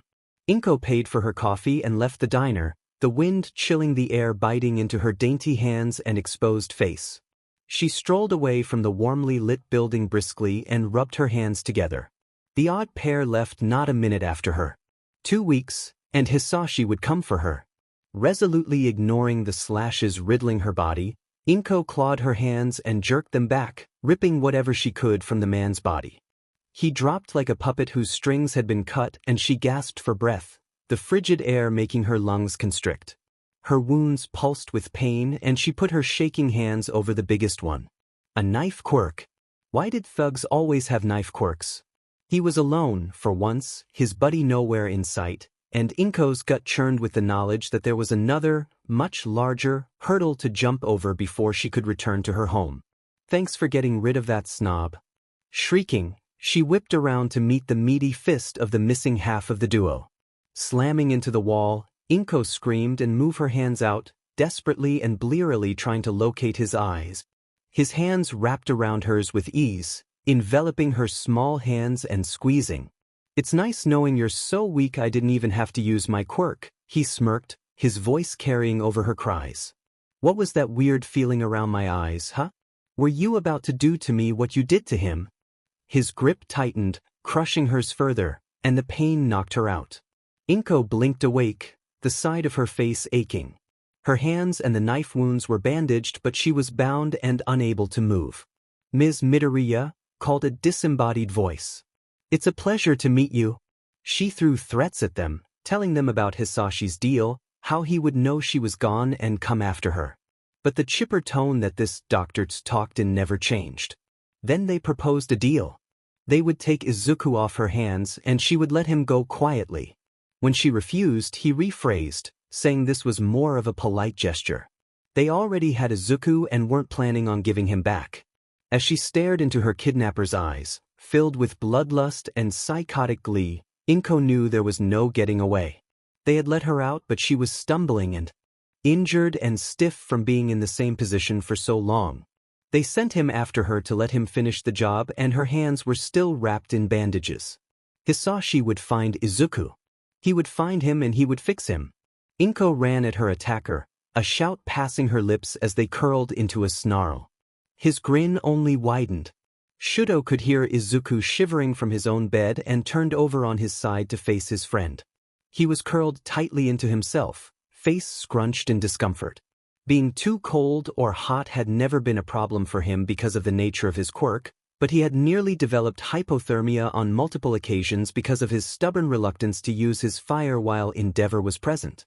Izuku's family had been kicked out, for lack of a better term. 9 people in one hospital room was not allowed, much less while in the aftermath of a disaster like Hosu.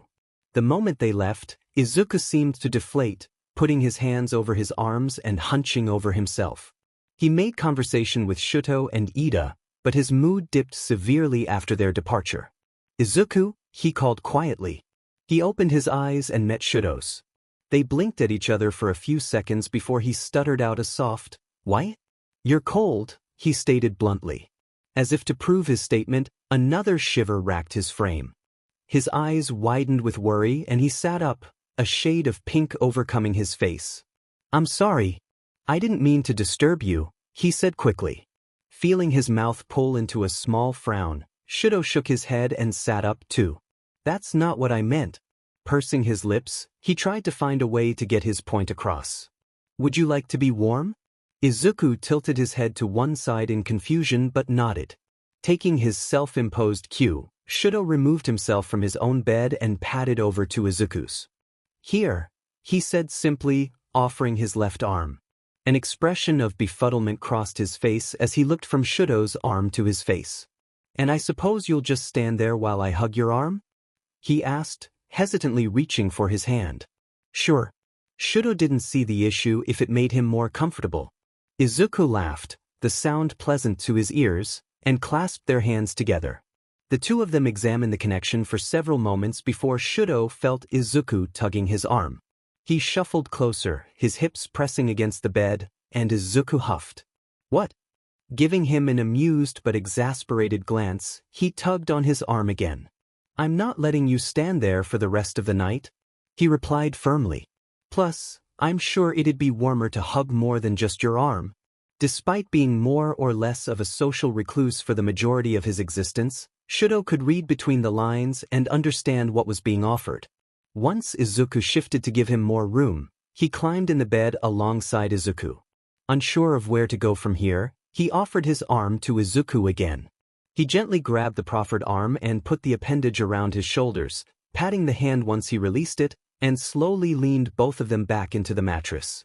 The rough pads of his fingers trailed the skin of his left arm and Izuku shuddered at the touch.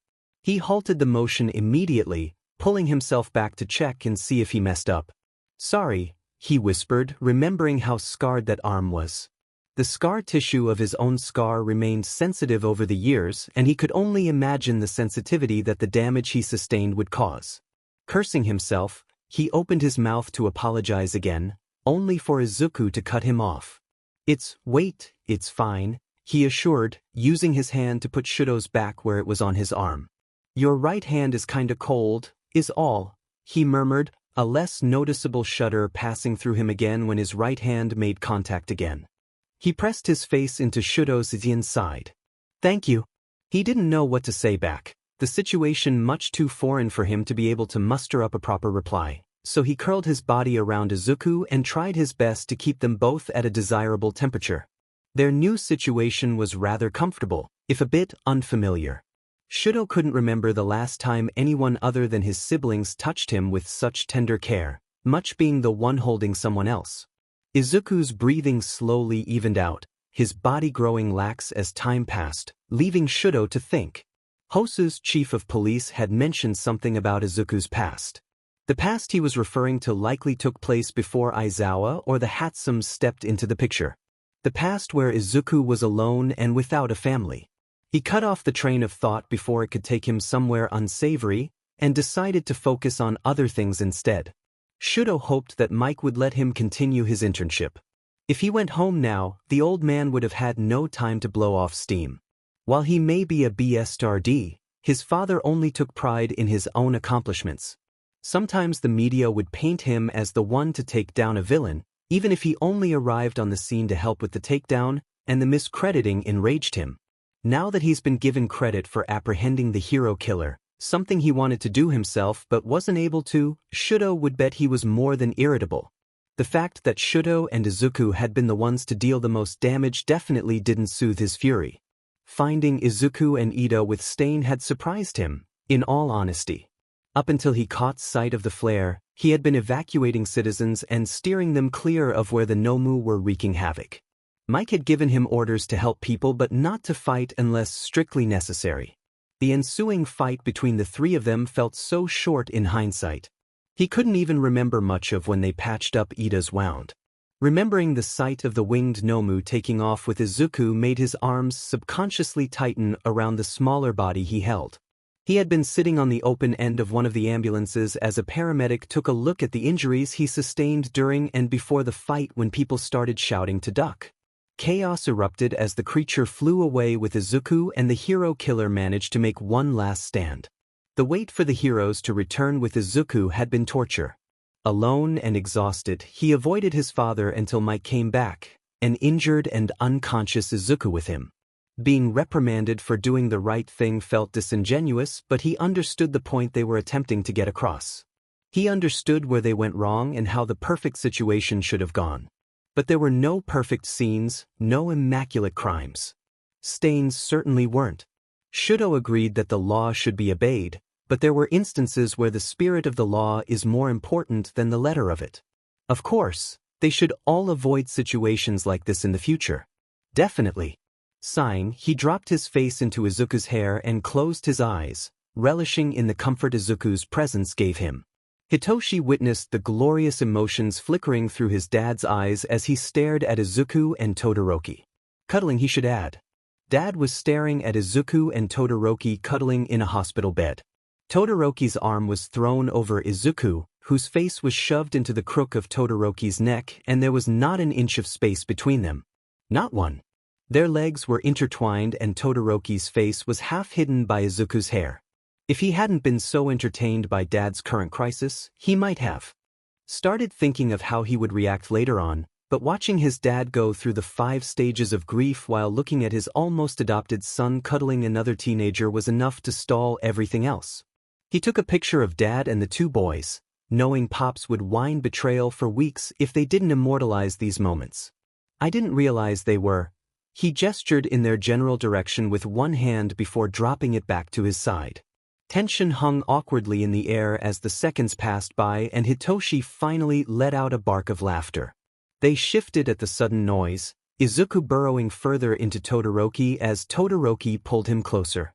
Dad's face somehow reached a new level of hilarious. Hilarity aside, Hitoshi doubted that this was anything other than innocent snuggling. Izuku had been deprived of human contact for years, of course he would seek it out at any chance. He trusted Todoroki to be a decent person too, and not take advantage of or overwhelm him. That didn't stop this from being any less amusing though. Rolling his eyes. Honestly, he once told Hitoshi he found two of his students in the middle of practically eating each other's faces and this made him freeze. He approached Izuku's side of the bed. Izuku, he prodded at his shoulder with a finger. Hey, get up before you kill Dad. The only response he received was a half-hearted grumble, so he took the next logical step and gave up immediately. Welp, he snapped his fingers, stubbing his arm, and shook his head. Guess they'll just stay like that? He stared at Dad head-on. Forever. Todoroki moved before Dad could, lifting his head to blink at them blearily. Izuku whined at the lost contact, using one of his hands to pull him back. It's time to get up, he said gently, ears turning red as he averted his eyes. Izuku tugged again, burying his face in his shoulder. But it's so nice. His voice was muffled by poor Todoroki, who looked back at them and then down at Izuku curled up against him. Yamazawa and Aizawa are here, he said flatly. Izuku didn't give any indication that he heard him at first, a few seconds passing without consequence before he peeled himself away at a painstaking pace and turned to face them. Dad, Toshi. He flushed a marvelous shade of pink. Hello. Izuku, Dad began. Is there something you would like to tell me? Floundering under Dad's heavy gaze, Izuku shifted back, meaning he pushed himself against Todoroki again. I was cold, he admitted, looking away. Folding his arms over himself, he ducked his head. I couldn't sleep. The confession quickly flipped the aura in the room. I know that I should be used to it by now, he continued shakily. I was used to being cold, but all of you were so warm, and then you were gone and dash. Hey, we're here, Dad assured him, stepping closer. He offered his hand and Izuku took it gratefully. We're here. And we aren't going anywhere, Hitoshi added, sitting on the end of the bed and nudging Izuku's foot. Izuku nodded rapidly, his tearful eyes filled with hope. The police and several heroes, myself, your dad, and the heroes you interned with included, will be doing damage control and protection for your identity, Yamada informed him the day he was discharged. But listen, even with all of us, there's no taking back that fact that your hero name's been plastered over every media outlet out there. You're going to be getting a lot more attention now, you dig? Izuku nodded, pushing down the panic and discomfort that his new circumstances brought on. The police had taken his statements and he really just wanted to leave the hospital. They were forced to exit through the back of the hospital because of how many reporters were trying to barge inside. His internship with Night Eye, Gran Torino, and Mirko ended rather quickly. He was prohibited from doing physically demanding tasks for the remainder of his internship, so he worked old cases with Night Eye instead. His companions were quite obviously more tactile with him now that they were given the chance to be. He got his hair ruffled and arms thrown around his shoulders. He almost burst into tears when Mirko asked for a high five, embarrassingly enough. Gran Torino shoved a large, droopy hat onto his head before he left with Night Eye and Mirko, grumbling about disguises and keeping his head down. Izuku thanked him sincerely and received a fond thump on the head for it. They departed shortly after, Mirko and Night Eye acting as shields to any passerby that gave them a second glance. A few people stopped them to say hi to Mirko and ask for a picture or something else, and each time, Izuku half hid behind Night Eye's tall figure. No one noticed him and he thanked his small stature and plain features. Until he bumped into someone at their final stop, causing them to drop a bunch of thin binders. They gathered them quickly, but when he offered the final one to the stranger, she met his eyes and gasped. Surge? She asked, loud and incredulous. Chaos spawned from there. People turned at the sound of her proclamation of his hero name and zeroed in on him. The hat did sheet for him now, but that didn't mean he would have allowed it to be ripped off of his head by some stranger. He yelped at the sudden light and stumbled back from the force of the person's jit. Hey! Mirko barked, snatching the hat back. Back off! The crowd amassed around them and Izuku flinched at the audible click of someone taking a photo of him. Mirko put the hat back on his head and Izuku clutched at its sides to make it cover his face. Someone grabbed his arm and he nearly shrieked, knocking into Night Eye's side when he ripped himself away. It reminded him of the reporters at the UA gate. Of the hallway when the alarm sounded at lunch. But this was so much worse because everyone here was after him.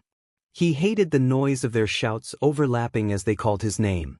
Hero and civilian. They knew both, which should not have been a surprise, but panic swept away all coherent thoughts. He couldn't breathe as Night Eye and Mirko pressed into him, yelling at the crowd to leave them alone to no avail. "I'm going to do something a little crazy," Mirko said to them. Izuku felt his arms warp both him and Night Eye. Everything vanished. Nothing existed in this place. Not noise, not sight. Izuku didn't fight the disappearance of his senses, thankful for the lack of them. He tried to breathe. He couldn't. Nausea roiled in his, there was no stomach actually. Not really. There was no throat for bile to rise within or lungs to sek in 2 quick gulps of air with. No water to pool into his eyes as he struggled to live and felt nothing. And then, light exploded around him and Mirio's arms tightened around them. The 3 of them smacked into something and Izuku scrambled away to vomit. "A little?" Night Eye shouted hoarsely. "A little crazy, Mirko Hugh dash." The rancid smell of vomit hung in the air as Mirko attempted to console his puking companions. "Look, I'm sorry, but we're out, aren't we?" He gestured wildly at the park they had interrupted peace in.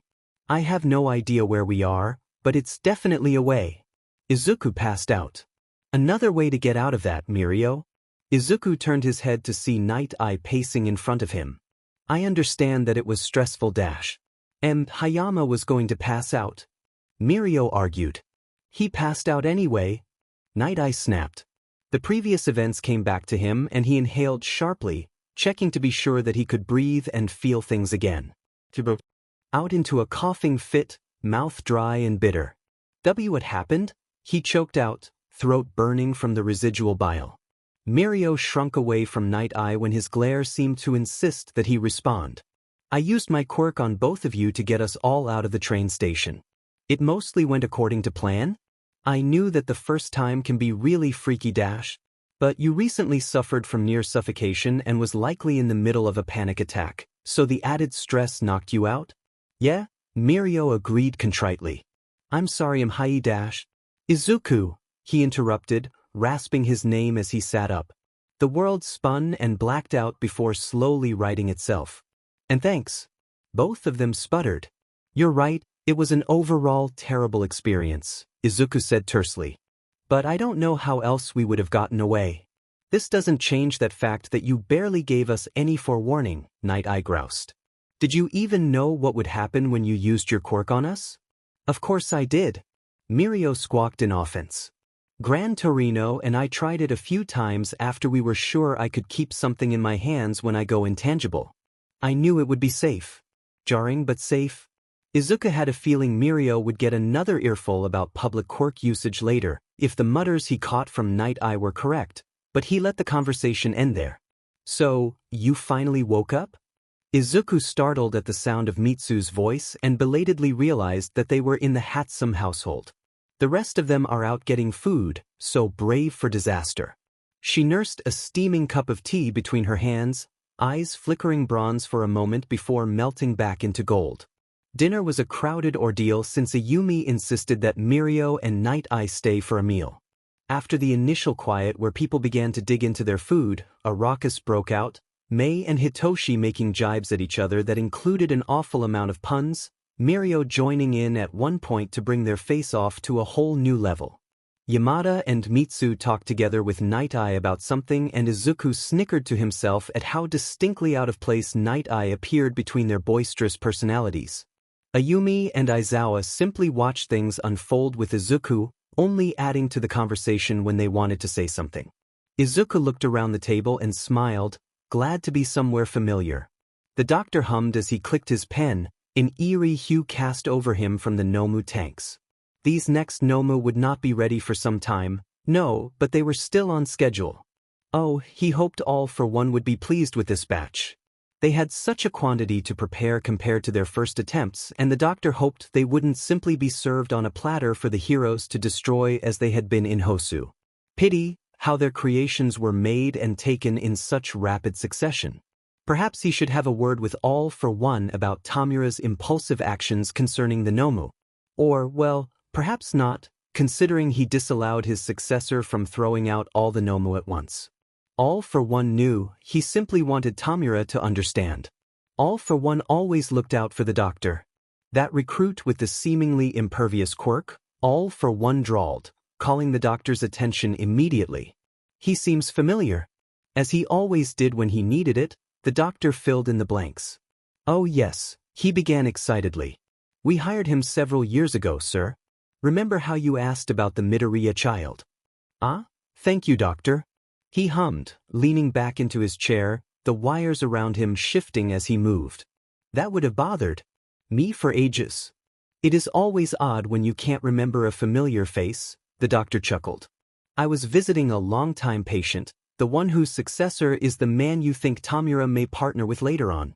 There was a man who shadowed my visit, likely to make sure my actions weren't ill-intended.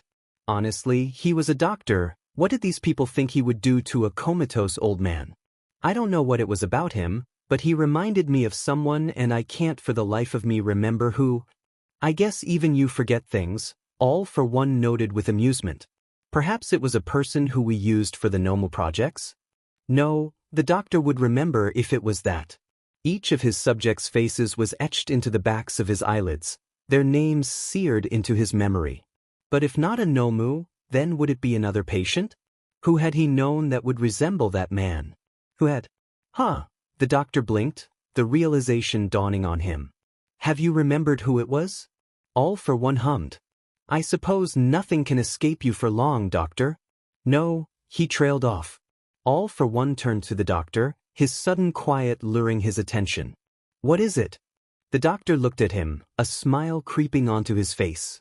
I've just remembered a question I never received an answer to. He recalled the man's face, his features placing themselves so easily now that he knew where to fit them. And is the answer intriguing? After the train station incident, Izuku adamantly argued against going outside until they had to go back to school. Honestly, he didn't see why people were so interested in him. Endeavor and Frost had been the ones given credit for Stain's capture. They should be the ones fending off the public. Not him. Okay, objectively, the public's interest in him made sense. Kind of. Not really. So, what if Stain put him on par with All Might? That didn't need to mean anything. Why do people want to glorify the opinions of a serial killer anyway? His ideals were fine, but his methods were absolute shit. And why was All Might the only true hero? HM? Was it his symbol of peace shtick? Because, otherwise, he was almost completely the same in regards to other heroes. Sure, his ratings and statistics were through the roof, but why did All Might's success mean other heroes were failures? He was as much of a celebrity as the rest of them.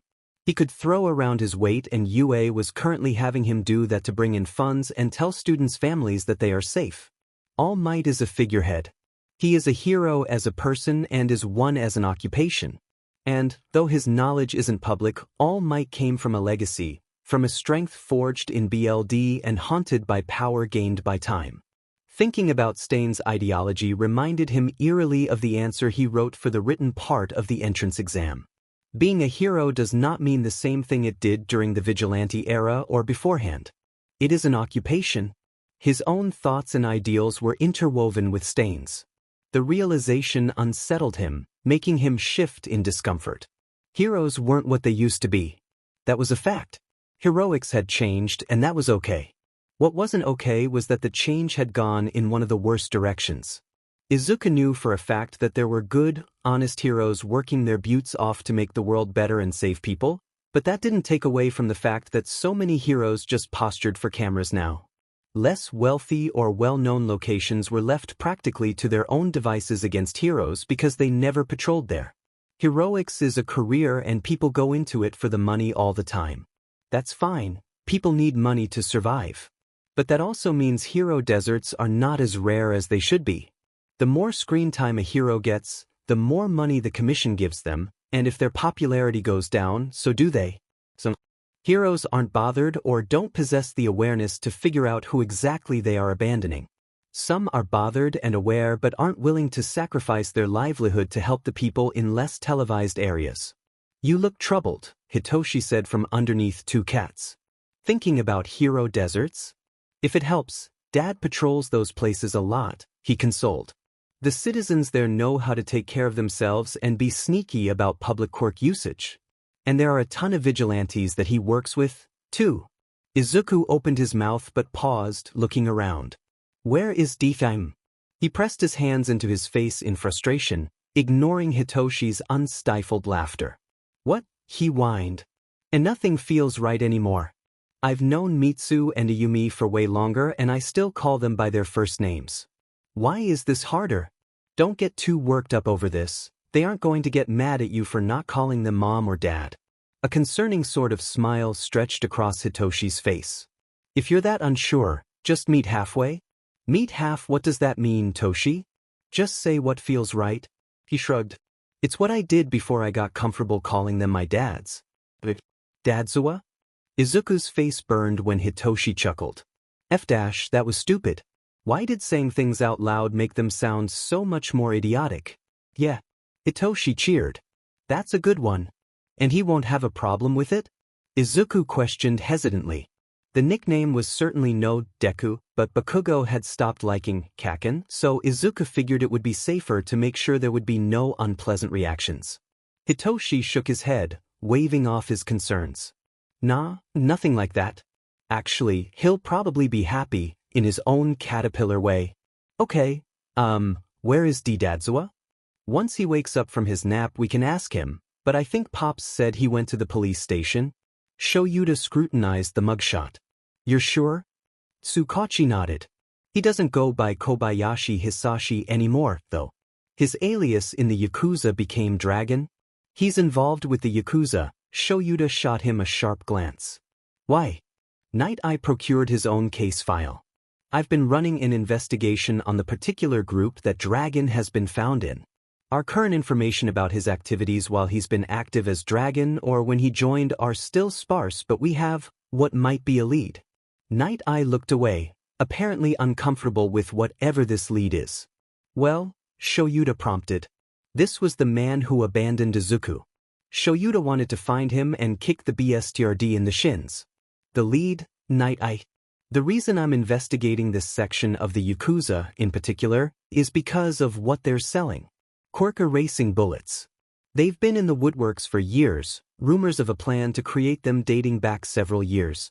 Hayama said that the main reason his parents left was because of his quirk. Tsukachi tapped the unopened case file of the Yakuza case. We think that Dragon may have gotten involved with the Yakuza to find a way to erase his son's quirk. Now he understood why Night Eye was hesitant to say this. And his mother? Shoyuta found himself saying. Do we still have nothing new on her? We followed her last known transactions and where she appeared before she dropped off the face of the earth. Tsukachi pointed at the map pinned to the wall. Tracking her whereabouts is a hassle, considering most of the places she visited aren't the most dedicated to keeping records, but we have some city cameras on our side and a couple of witnesses with good memories. 4 months, she returned to this establishment. Night Eye pointed at a tack stuck through the location of a motel. It was hell to find, but we have records of her meeting with a man every single time. The owner said that he recognized Dragon as the man she met with, saying that he was a rat BSRD that burnt the room each time he was there. This was their rendezvous spot. Tsukachi then pointed at the string line that followed an entirely separate path. The meetups gradually became less frequent until they completely halted. The owner never saw either of them again and is still bitter about the ruined room. These locations are where Midoriya Inko was last seen going to. She never stayed for more than a day or two and the locations put her at a progressing distance from Hayama, who was left alone in their apartment at the time. Sometime during the days Midoriya Inko was hopping from place to place, Hayama was abducted by the League of Villains. We believe Midoriya Inko was running from these two individuals. Night Eye held up a small stack of photos, all of them containing 2 figures. They caught up to her, which is where Okita Satoru met his demise. He was killed by Midoriya Inko, who used her quirk to mutilate him. His body was never found but his eyes, BLD, teeth, etc. were strewn across the ground. The case was never connected to her until now. The other man disappears, never exiting through the mouth of the alley. The League's warper likely transported them out, taking the body with them. Tsukachi sighed. Then there is nothing. The trail ends and any existing evidence of Midoriya Inko is nowhere to be found. The best guess we have is that when the League decided to keep Hayama, they also thought it would be best to tie up loose ends. Shoyuta didn't like what this implied. So, our working theory is that she is dead. He summarized bluntly. He gestured at the large man in the photo. And what about him? Who is he? We were lucky that those cameras even existed to catch their silhouettes, Tsukachi said tiredly. The quality is too crappy to give us anything other than his basic features. Muscular, blonde, approximate height and weight. With years between us and the evidence, our information isn't what it could be. Our best option is to continue to observe Dragon and eventually detain him, Night Eye said. My investigation will require more time to accumulate the necessary information, but in a few months a raid may take place. Shoyuta left the police station with grim thoughts swirling in his head. He had permission to fill Hisashi in on the situation, but Izuku was not considered someone who needed to know. Relief unbiddenly bubbled within him despite his sour mood. Izuku would find out eventually, but Shoyuta loathed the day he would realize why both of his parents disappeared. Anger joined the plethora of emotions within him at the thought of Izuku blaming himself for Dragon leaving. He was still unlearning the habits of his old life, still replacing the urge to stamp down his quirk with the knowledge that he didn't have to anymore. Hearing that his father left to find a way to permanently get rid of his quirk and that his mother was likely kidnapped and subsequently killed because the League wanted to keep him was not going to leave him in the best of places mentally. He walked into his home to the comforting sound of Hisashi humming, the smell of dinner reaching the entrance. A thud and a yelp came from the living room and Shoyuta swiftly made his way over. At the end of the hallway, Izuku almost knocked into him, shouting, "Dadzawa," with a bright smile on his blushing face. "Dadzawa?" "See," Hitoshi said from behind Izuku. "He's smiling. It's not even his creepy one. It's okay, right?" Izuku asked in a rush. "Toshi said you wouldn't mind, and I trust him, but I just want to make sure dash." Shoyuta ruffled his hair, eliciting a squeak from the kid. "I like it," he decided. After all, it was somewhat better than the eraser dads Hitoshi had initially settled upon. "Honestly, I don't know why you're doubting this plan, Izuku," Hitoshi said, straight-faced, as he looked at the abomination that used to be his adopted sibling. "Yeah, Zuzu." Mei agreed as she nearly poked out one of his eyes to shove bulky heart-shaped sunglasses onto his face. "This is foolproof." Hitoshi laughed at the absurd shade of pink that colored the glasses and stepped forward to fix the tie wrapped around Izuku's neck. It hung on top of the jacket he wore, loosely and terribly knotted. He finished the knot, smirking as he said, "Now no one will think you're you." Izuku pouted. "Hey, I'm not that bad at it." Hitoshi shared a glance with Mei. "You are," they said in chorus. "Still, all of this feels kind of unnecessary." He waved his arms around to put the fringe hanging from his jacket on display. "And won't this just make more people look at me?" Mei slammed a bright red bowler hat over his curly hair. "Exactly, Zuzu. But they'll be so disgusted by your fashion sense and utter disregard for style that they won't be able to look at you long enough to figure out who you are." "Isn't the shirt I'm wearing mine?" Izuku asked, going for the zipper of his sparkling silver fringe jacket. Hitoshi grabbed his hand and kept them down while Mei put tiny flashing lights on the rim of his hat. "Do you really want to know the answer to that question?" Hitoshi asked, raising an eyebrow. Mei made an sound absent-mindedly as she put on the final touches.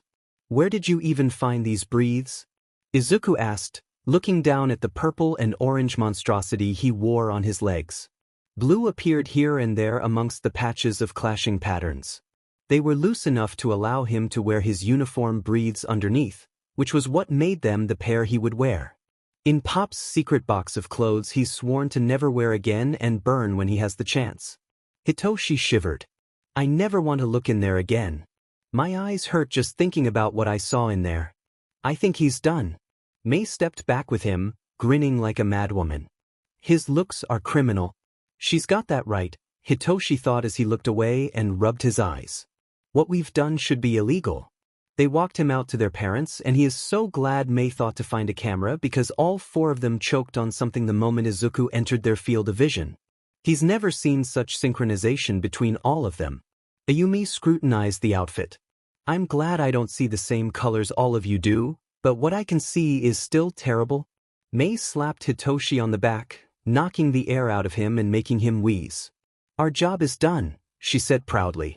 How she could be proud, Hitoshi didn't know, but he certainly took revelry in the constipated expression on Dad's face. Mitsu, once she got over her coughing fit, was absolutely howling in laughter. Pops was covering his flushed face with both hands and refusing to look at Izuku for more than a second or two. Time for school, Hitoshi reminded them all, adorning an evil grin. They were not, in fact, stopped because someone recognized him as Surge, but because a citizen saw Izuku on the sidewalk and had to make sure he was okay. Izuku responded, "You don't like it?" in the most innocent voice.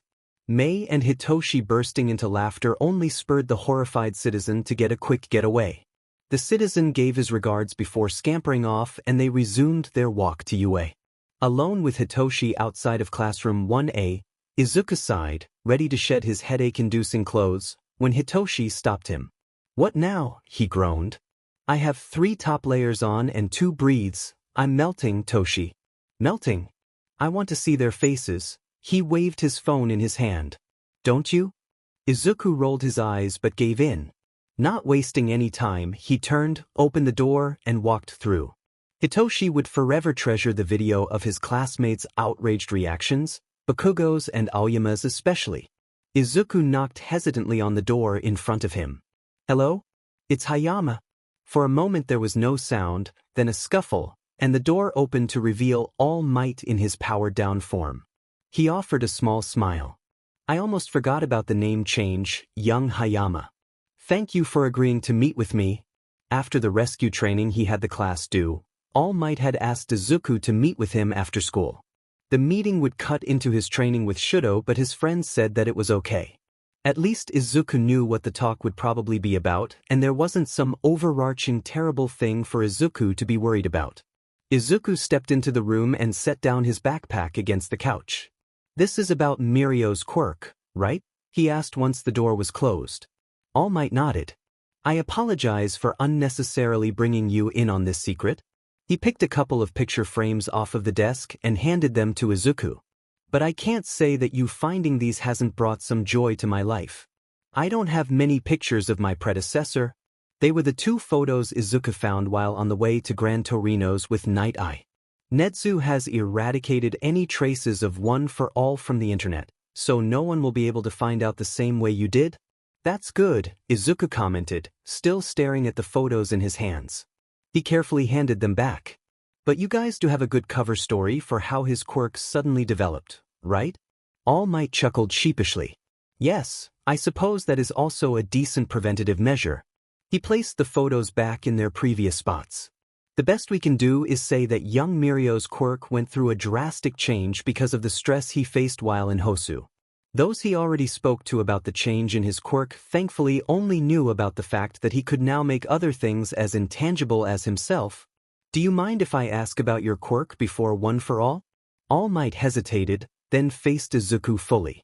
"I have a feeling this will further tarnish your image of me, but you deserve to know." Cerulean eyes met his own, haunted and wistful. "Before One for All, I was quirkless?" Izuku blinked, processing. He opened his mouth, using one of his hands to point, then dropped it and looked at his shoes. He laughed, surprising All Might. "Oh my God, you hypocrite! Young Hayama? I can't believe you," he said, disbelief morphing into anger. Tears welled in his eyes. "But it's not exactly like it matters now, right? 'Cause I have a quirk and I can use it to be a hero?" "You're still proving my statement to be false," All Might said firmly. "Just because you are able to use your quirk doesn't mean it doesn't invalidate my previous opinion. You built your support items without a quirk. You got into UA's hero course without using a quirk. It is as you said during the sports festival. Quirks aren't everything and they don't define the user. I grew up in a time where heroes were still new, where quirks were still going through the change of being something to be fascinated by instead of ostracized for. And as I grew, I saw many powerful quirks, many powerful people. Eventually, the 2 images merged. A powerful person has a powerful quirk. It isn't strong to imagine because the ideal is true in most cases. He sighed. When I received one for all, my dreams could finally come true. I had a powerful quirk, and suddenly I became a powerful person too. And that power made me narrow-minded. All Might frowned. You caught me on a bad day, young Hayama, but that is no excuse for my words. My predecessor didn't choose me to be her successor solely because she knew I could wield one for all, but because of how I would use it. She chose me because of who I was, a teenager with grand ideas and the conviction to see them through. It kind of reminds me of you, he chuckled. I will be better, he promised, his expression turned serious once more, regret plain to see. I cannot take back what I said to you so long ago, but I can promise to be a better person than I was. Izuku swallowed the emotions clogging his throat. If a quirkless person were to ask you if they could be a hero now, what would you tell them? All Might didn't hesitate. I would tell them that the journey would be long. More than difficult. He put his bony hand on Izuku's shoulder. But not impossible. Everyone has the potential to be good and anyone can be a hero, no matter the quirk they do or don't possess. Izuku didn't think hearing it would hit him this strong, but he supposed months of believing your hero does not believe in your dream takes a toll. Izuku broke down into tears, his head dropping forward onto All Might's long arms wrapped around his torso, and Izuku clutched at All Might's suit jacket. I must say, this went better than I was expecting. All Might murmured. Izuku pulled out of their hug and laughed, wiping at his wet face. Really? How did you think this would go? Not good, he confessed haltingly. I wasn't sure of your thoughts about me and maybe you hated me dash. Don't worry, All Might. He smiled good-naturedly. I don't hate you. All Might gave him pause. Yagi Tashinori, he said, smiling brightly, as if Izuku had given him a great gift. That's my name. Feel free to use it. What did All Might want? Shudo asked as they slumped against the gym wall. Today their training session had been purely quirkless sparring, so they were the only ones occupying the gym. You looked like you had been crying when you first arrived. He wanted to apologize, Izuku replied. At Shudo's questioning look, he explained. I had a pretty bad first encounter with him. He told me I couldn't be a hero. I realized early on that other people would never believe in me like I wanted them to. Shudo frowned, beginning to refute him, but Izuku stopped him. I know that's changed. I'm loved now and I have people who care about me. Shudo tentatively intertwined their hands. You do, he agreed. He already apologized weeks ago, Izuku confessed. But it's hitting me now, and while I had convinced myself not to care dash, he cut off, taking in a shuddering breath. It feels good to have validation. Shudo finished. When we started training together, I did not want to be friends with you. I merely wanted to find a way to never use my fire. But you were so. He gestured aimlessly with his free hand. Every time you said I did something right or complimented me, it felt nice. Izuku blushed. Oh, it's good. All Might apologized, Shudo added, his eyes narrowing. Or else I would have made him. Izuku sputtered at the statement, but Shudo looked at him earnestly. You will be a great hero, Izuku. Don't believe anyone that tells you otherwise. And tell me who they are if it happens. I just want to talk. He walked away from the gym with Shudo's hand clasped around his own, a warm feeling in his ear. Aizawa took one look at them when they approached, then their hands, and squinted like the universe had just handed him a terrible deck of cards. At least he probably dislikes his father as much as I do, Shoyuta muttered to console himself before either of them came into earshot.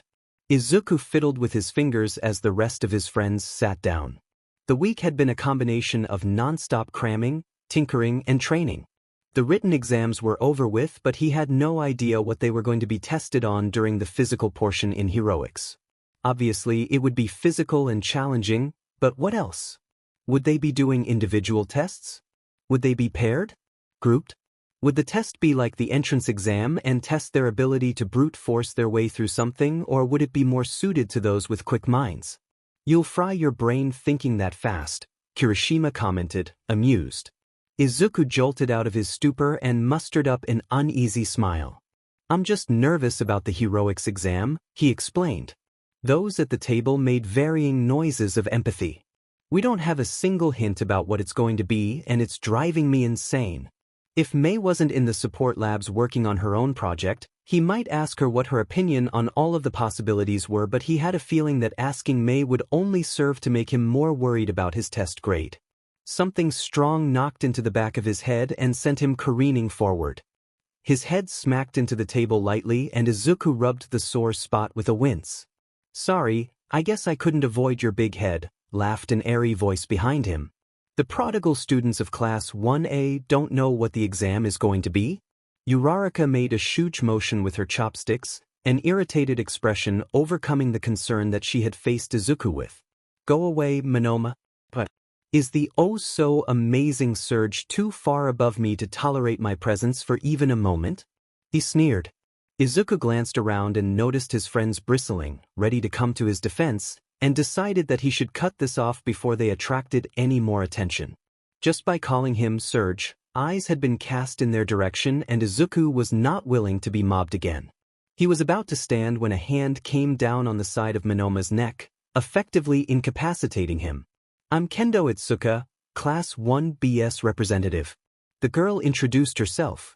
"Sorry about that," she apologized, offering them a smile as she held Monoma's slumped body up by the scruff of his clothes.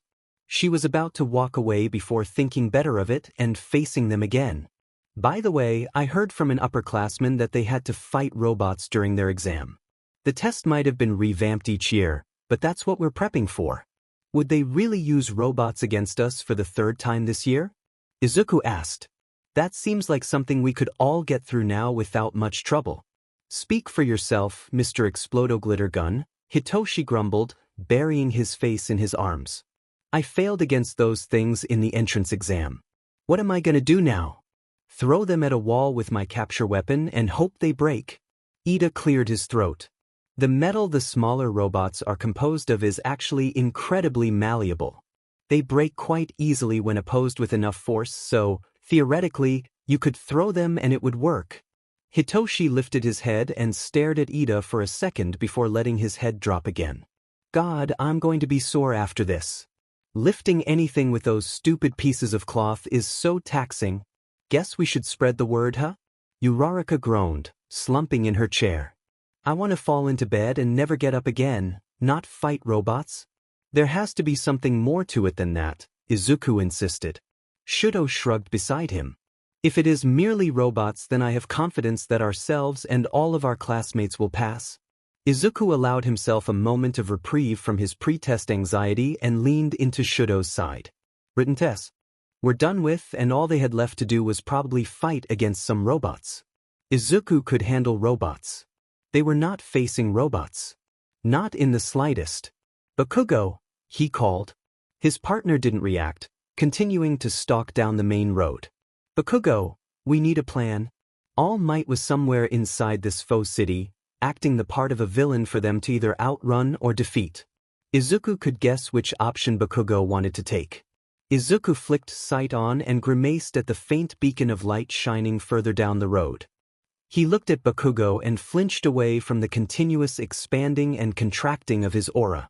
When he was unable to control his sight, he had become accustomed to seeing his classmates' auras, and Bakugo's was by far the most erratic.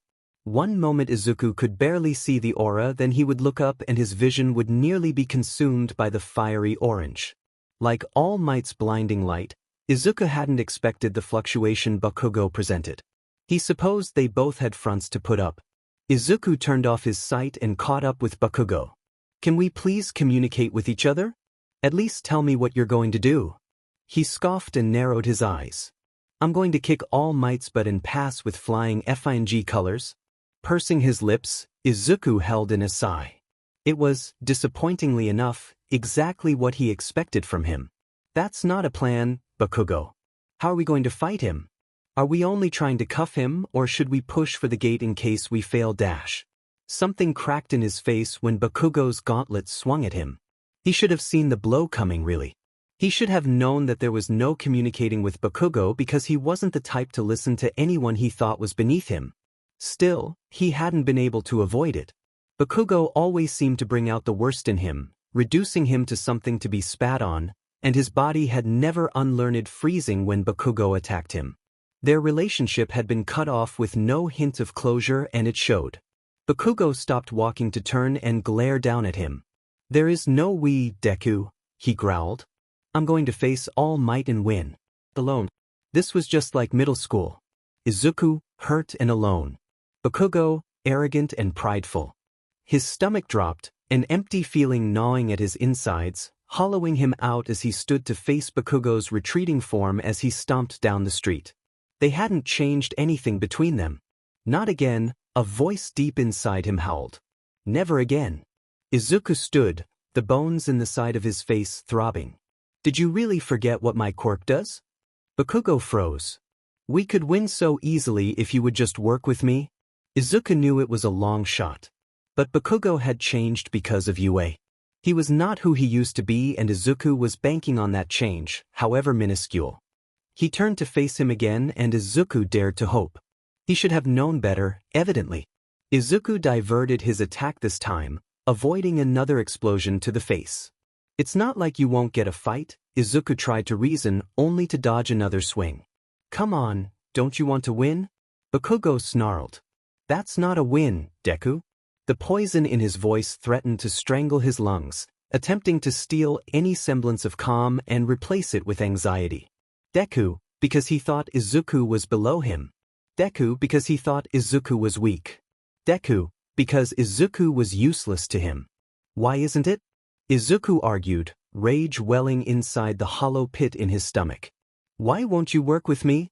If I have to get help from a shitty weakling like you," he started, stepping closer with menacing sincerity. "I would rather lose." Izuku listened to their fight from a nearby alcove and wondered if he should run. All Might was distracted with Bakugo, and he could probably make it to the gate without being caught if he was stealthy enough. He laughed quietly at the thought of Bakugo's face if he did that. If Izuku stole his fight. It was tempting.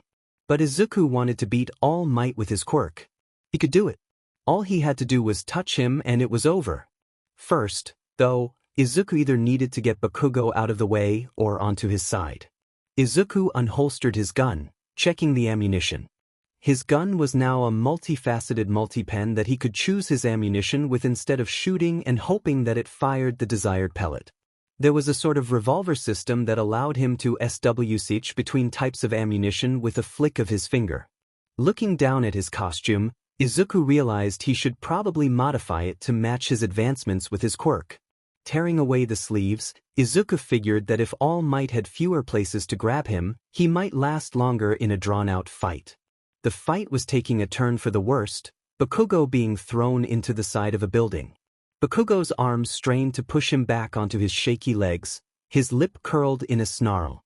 Vomit clung to the skin around his mouth. Izuku aimed his gun, stick in the chamber. The pin in Bakugo's gauntlet dropped to the ground and Izuku fired at the back of All Might's feet, the sounds melding together. Propelling himself through the air, Izuku fought against the wave the explosion caused and latched onto All Might's back, slapping his hand onto the back of his neck and gritting his teeth against the feeling of burns biting their way up his shins, which were hooked around All Might's. "Deku," Bakugo growled somewhere in front of him. Izuku scowled at the bright colors of All Might's costume and growled back. "Then cuff him dash. I told you I don't want your effing help." "I don't care, Bakugo." Izuku snarled, wishing he could say it to his face. "Him." "No," he said after a brief silence. Izuku nearly fell off of All Might's back. "The hell do you mean no? I told you that. If I need your shitty help beating him, I would rather if I lose." Broken pieces of the pavement crunched under Bakugo's feet as he stepped forward. "Let go and let me finish him." A laugh of disbelief bubbled in his throat, breaking from his mouth with a terrible amount of mania. "You think you've got him on the ropes? Is that it? 'Cause I promise you, Bakugo, you won't win against him head-on. If he could be beaten by a child, he wouldn't be number one dash." Explosions against his shins ripped a scream from his throat, the tense grip he kept on All Might broken as he fell to the ground. Agony muddled his thoughts, his throat constricting and disallowing his attempts to breathe. The world tilted and shook as Izuku struggled to his feet. The skin of his shins pulsed with pain, but the sensation was distant. All Might was fighting Bakugo again, but each explosion was muffled, each crash was faint. Izuku turned, ignoring each excruciating tremble of his legs as his shoes shot him down the street. For the one who wants to run. Something crashed against his back, slamming him into the ground. Izuku wasn't conscious to feel his head smack into the road. "Oi, wake your butt up!" Pain lanced through his nerves, uneven breaths becoming worse as awareness sank in. "Kaken?" he asked, ears barely picking up the hitching of someone's breath. Izuku blinked at the world around them, concrete and narrow, before closing his eyes. "Why we in an alley?" "I failed," he said, ignoring Izuku's question. "There can't be more than 2 minutes left and I can't beat him." "You failed?" "No, Kaken always." "Well, we were supposed to be partners, Bakugo," Izuku replied bitterly. He eyed Bakugo, slumped against the wall across from him. "And we had him dash." "No, you had him," Bakugo snapped. "I was getting effing nowhere but you dash. It could have been us." Izuku snarled, tears of pain and rancor blurring his vision. "But you wouldn't work with me. God, you actively worked against me. If you had just dash. I wanted to win." Izuku scoffed shakily. "So did I." Bakugo sneered. "But you could have done it without me, right? You had him and he couldn't fight his way out, so what was I, huh? Some extra?" "What?" "No, Bakugo dash. You've been looking down on me this entire year, Deku. Hell, our entire lives," he snarled. "You hid your F-ed up Quirk and you blew past me in the entrance exam. The sports festival, your weird notes getting attention, all the FING surge nonsense, now this. Guess you really wanted to prove your FING worth." Irritation overrode the numbing pain in his legs for a few brief moments. "You are so arrogant," he whispered, staring into Bakugo's eyes. "I didn't do any of that because of you. My accomplishments, my choices are not made with you in mind. And I certainly don't have anything to prove to you or anyone else." A gust of wind swept through the alley, brushing over his legs, and Izuku choked back a scream. He tried not to squirm too much, tried not to open his eyes and look down at his mutilated flesh. Instead, he opened his eyes and stared up, counting the cracks in the wall until the pain faded. "Everything is so effing different here," Bakugo muttered. "I don't get it." "That's because we both got screwed over by the school system," he said hoarsely. Bakugo's answering glare had more questions than fury, so he plowed on. "You grew up thinking the world revolved around you and that your actions didn't have consequences. I received the opposite treatment." The buzzer rang, stating their failure, but neither of them cared much at this point. "I know my actions have consequences, shitty dash." "Then why would you do this?" Izuku gestured at his legs. "Because I've read the rules and bylaws and sheet. This is grounds for expulsion." Bakugo stiffened. "You wouldn't dare dash." "And if I did?" Izuku asked, meeting his scowl head-on. "If I or my guardians decided to take this and go to the principal, you couldn't do anything." Bakugo stared at him silently, the realization setting in. "While we're at it," Izuku drawled. "Why did you fight everyone who didn't agree with you?" "They were looking down on me," he growled. "They thought they knew better than me. Even if they had been, that doesn't give you the right to hurt them." "I still got into UA," Bakugo said. "I proved I am better than those extras." Izuku hummed. "When we leave, you should ask to see our school records side by side." "Why the hell would I do that?" "So you can see just how much help you had from our teachers." He stiffened, rage igniting. "I got in. I won." "Winning doesn't make you better," Izuku said. "Just like how losing doesn't make you weak. All Might's never lost a DM in battle, and he's the best dash." "You've never lost, but what did that turn you into?" Izuku asked. "You never got in trouble for bullying the other kids. You think it's okay to hurt people who get in your way. What does that make you?" Like a cornered animal, he lashed out, grabbing Izuku by the collar of his costume. "I always win, That's why I'll be the best hero." "No," Izuku grit his teeth against the pain of his legs being jostled. "Heroes save too, Bakugo. They win to save people. Heroes are supposed to make people feel safe." Izuku stared into his burning gaze unflinchingly. "The last time I felt safe around you, we were toddlers." The statement seemed to strike a chord. "Heroes win," he hissed. Villains lose, that's how it works? And that's the only reason you want to be a hero? To win? Izuku questioned. You could win at a lot of things, Bakugo, so why be a hero? What the F else would I be? He snarled. My quirk is perfect for it. There, Izuku said. Your quirk. Your entire reason for being the best during our school days was because of your powerful, heroic quirk. If you abandoned that, what would you be left with? He scoffed. I could have done all that shit without my quirk, he argued. Yeah, Izuku agreed.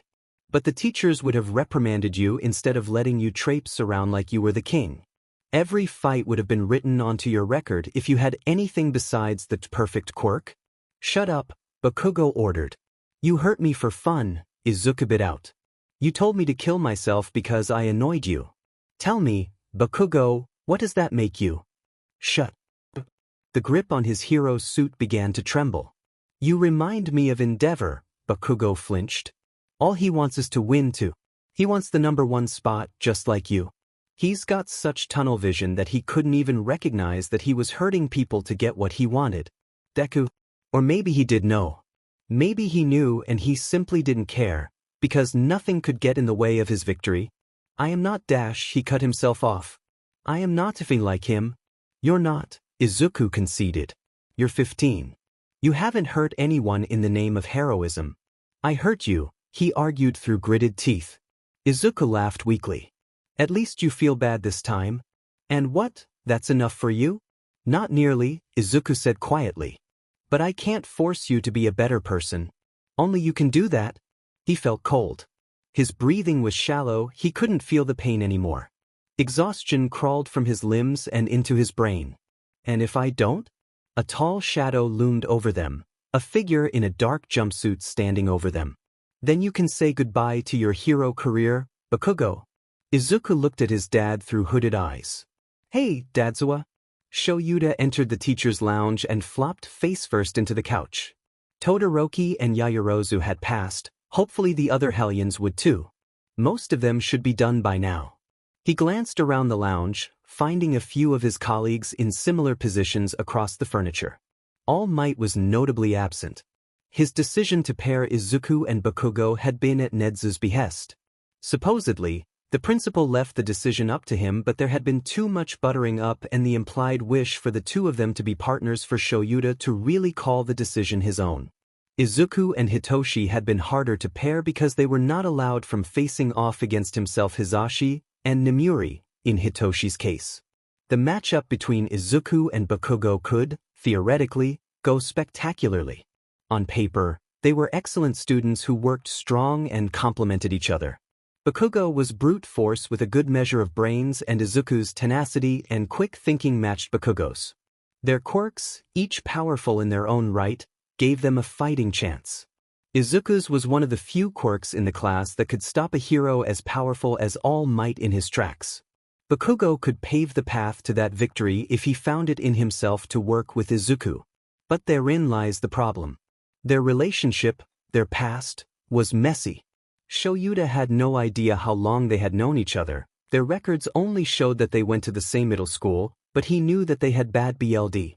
Their inability to work alongside each other hampered them in exercises. It hampered their teammates. Shoyuta could see the opportunity for the growth Nedzu wanted, he just didn't want it to come at the expense of Izuku's well-being. Because Bakugo was the problem. Sure, Izuku would retort and punch back if Bakugo started something, but Bakugo never made an attempt to work with him. Izuku tried to remain civil where Bakugo chose to pick a fight. Uraraka was undoubtedly a positive influence on him, their work together was efficient and brutal, but the fact of the matter was that Bakugo held no respect for several of his classmates' opinions if their ideas went against what he wanted to do. Shoyuta glanced at the clock and sighed. He should check on them.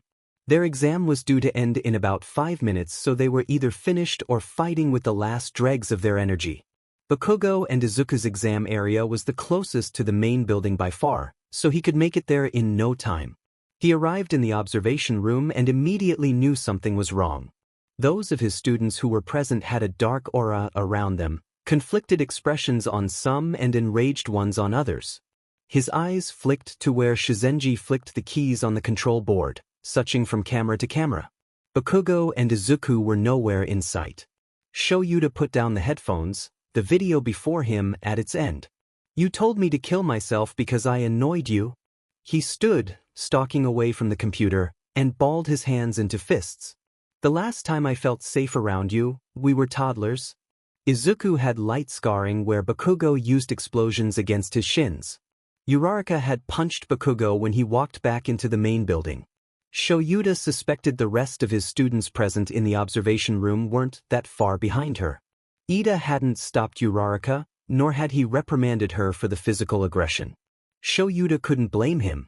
A broken nose seemed so insignificant compared to all the shit Bakugo pulled during the exam. You hurt me for fun. He blinked and pain bloomed from his knuckles. His fist pulled away from the wall, the rage and guilt inside of him uncowed by his actions. If Shoyuta could manage it, Bakugo would never get within a mile of Izuku ever again. It wouldn't be that strong. Shoyuta could expel him and bar him from UA campus. You're 15.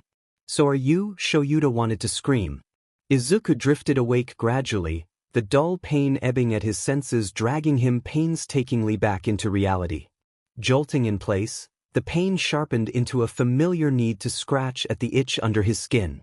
Burns, he realized. It had been a long time since they ate so deeply into his flesh, but not so long that he was capable of forgetting the pricks that came with shifting, the constant pain. Disappointment weighed him down more than the heavy bandages on his legs. They failed. Izuku wasn't going to the summer training camp. Aggravation washed over him in a terrible wave. Why hadn't he just taken the DMN win? Izuku gave him the perfect opportunity and he scoffed at it. Izuku! He blinked against the lights in the room and smiled up at Hitoshi's blurry form. Hey Toshi! Hitoshi swiped his thumb across Izuku's face. You're crying, he noted, the muscles in his jaw flickering. I just Izuku heaved in a choked breath. I thought he would at least give me a chance. Now, we failed and I can't go with you and Aizawa to the summer camp and I'm injured again That's his fault, Hitoshi snapped, his violet eyes burning with resentment. Bakugo did this to you and he'll get what's coming to him. Get what's? Toshi, what Remember when that a-hole hurt you earlier in the year because he thought you were quirkless? It's like that. He explained. He attacked you without provocation twice, and made bad calls throughout the rest of the exam. If they expel him, nothing will get better. The words came out with clarity, with the bitter knowledge that they were true. Bakugo built a habit of making life difficult for Izuku. It's not like he would stop now. He won't learn anything. Izuku, that's not the point. Hitoshi practically growled. He hurt you He's been hurting me for years and up until now, no one did shit. Izuku bit back the frustration begging to raise his voice. That's the point. All his life he's been told that he was the best, that he was going to be a hero, no matter what he did. Bakugo is a product of the system, and nothing will change inside him if UA just kicks him out because he couldn't unlearn years of neglect in a semester. That doesn't make what he did okay, Hitoshi said with distaste. No, Izuku agreed quietly. It doesn't, and I'll probably cry more later, but I need you to go tell Aizawa that he can't expel Bakugo. Though Izuku would never say this to Bakugo's face, he didn't believe Expulsion was a great quirk for heroics. Like endeavors, the quirk was powerful but destructive. The powerful part is what people always got hooked on. Bakugo had power, so he would be a great hero. Flashy power that he could flaunt and use whenever he wanted to amaze and intimidate. Bakugo's personality was what made it possible for him to become a hero. Not the aggression or superiority complex, but the determination. Bakugo had always been sharp, the head on his shoulders made for thinking of ways to get better. His strive to be the best was what allowed him to use his quirk in such a versatile manner. Izuku knew Bakugo could be great. That's what made his actions so frustrating. That's what made Izuku admire him for years despite Bakugo's poor treatment of him. I'm not speaking in that a-hole's favor, Hitoshi grumbled. Izuku pushed himself onto his forearms. Then take me to Aizawa and I'll talk. Hitoshi raised an eyebrow at him, glancing at his bandaged legs. I don't know if I'm allowed to do that.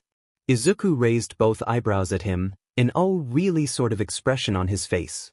Okay, he's giddy on his teeth. Not like I haven't broken rules before, he shrugged before hauling his legs off the bed. Izuku dash. Izuku hobbled past Hitoshi without a backward glance. 2 files smacked onto the desk in front of him, his teacher's gaze holding a deadly sort of calm. Do you know what these are? He asked, his voice holding no evidence of the rage he witnessed when Aizawa leaped into the alley to take them back to the school. Instead, he observed Katsuki, waiting for the slightest hint of weakness before he struck. Without waiting for an answer, Aizawa flipped open one of them. These are the files of Hayama Izuku, formerly Midoriya Izuku, and Bakugo Katsuki. Their files? Deku's voice wormed into his brain, telling him to look.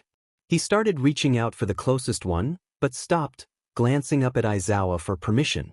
He pushed both of the files closer and sat in his chair, waiting. Katsuki nabbed the closest one off the edge of the desk, reading his own name and trailing down the page past all the things he already knew. Quirk, age, grades, blah blah there. Teacher notes. The F is this? He spat, scowling at the glowing praises calling him a delight to have in the classroom. They made seem him like if a 4 eyes. Katsuki knew what he was like, the kinds of habits he had to curb once he arrived at UA. He couldn't randomly explode things anymore during class. No yelling or blatantly insulting his classmates. If he used his quirk during class at all, he was met with a warning, not an appraisal, and a gentle voice telling him to quiet down. He reached the end, almost snarling at the honey-sweet way they praised him, lying through their goddamn teeth for his sake. We both got screwed over by the school system. Katsuki grabbed Deku's file. He nearly tore it apart by the time he finished reading it. They called Deku a liar, a cheat, an attention hog, who was jealous of his classmates' powers and tried to blame fights on them. The file said that quirkless, pitiful Deku targeted their star student because he couldn't stand how much better he was. All this time, he had prided himself on getting into UA. On leaving his shitty middle school and those butt-embracing extras behind. But those butt-embracing extras were apparently the only FNG reason his file hadn't been red-flagged. Katsuki knew any other kid would have been given detention. Anyone else would have been suspended for some of the sheet things he pulled during class and with the other students.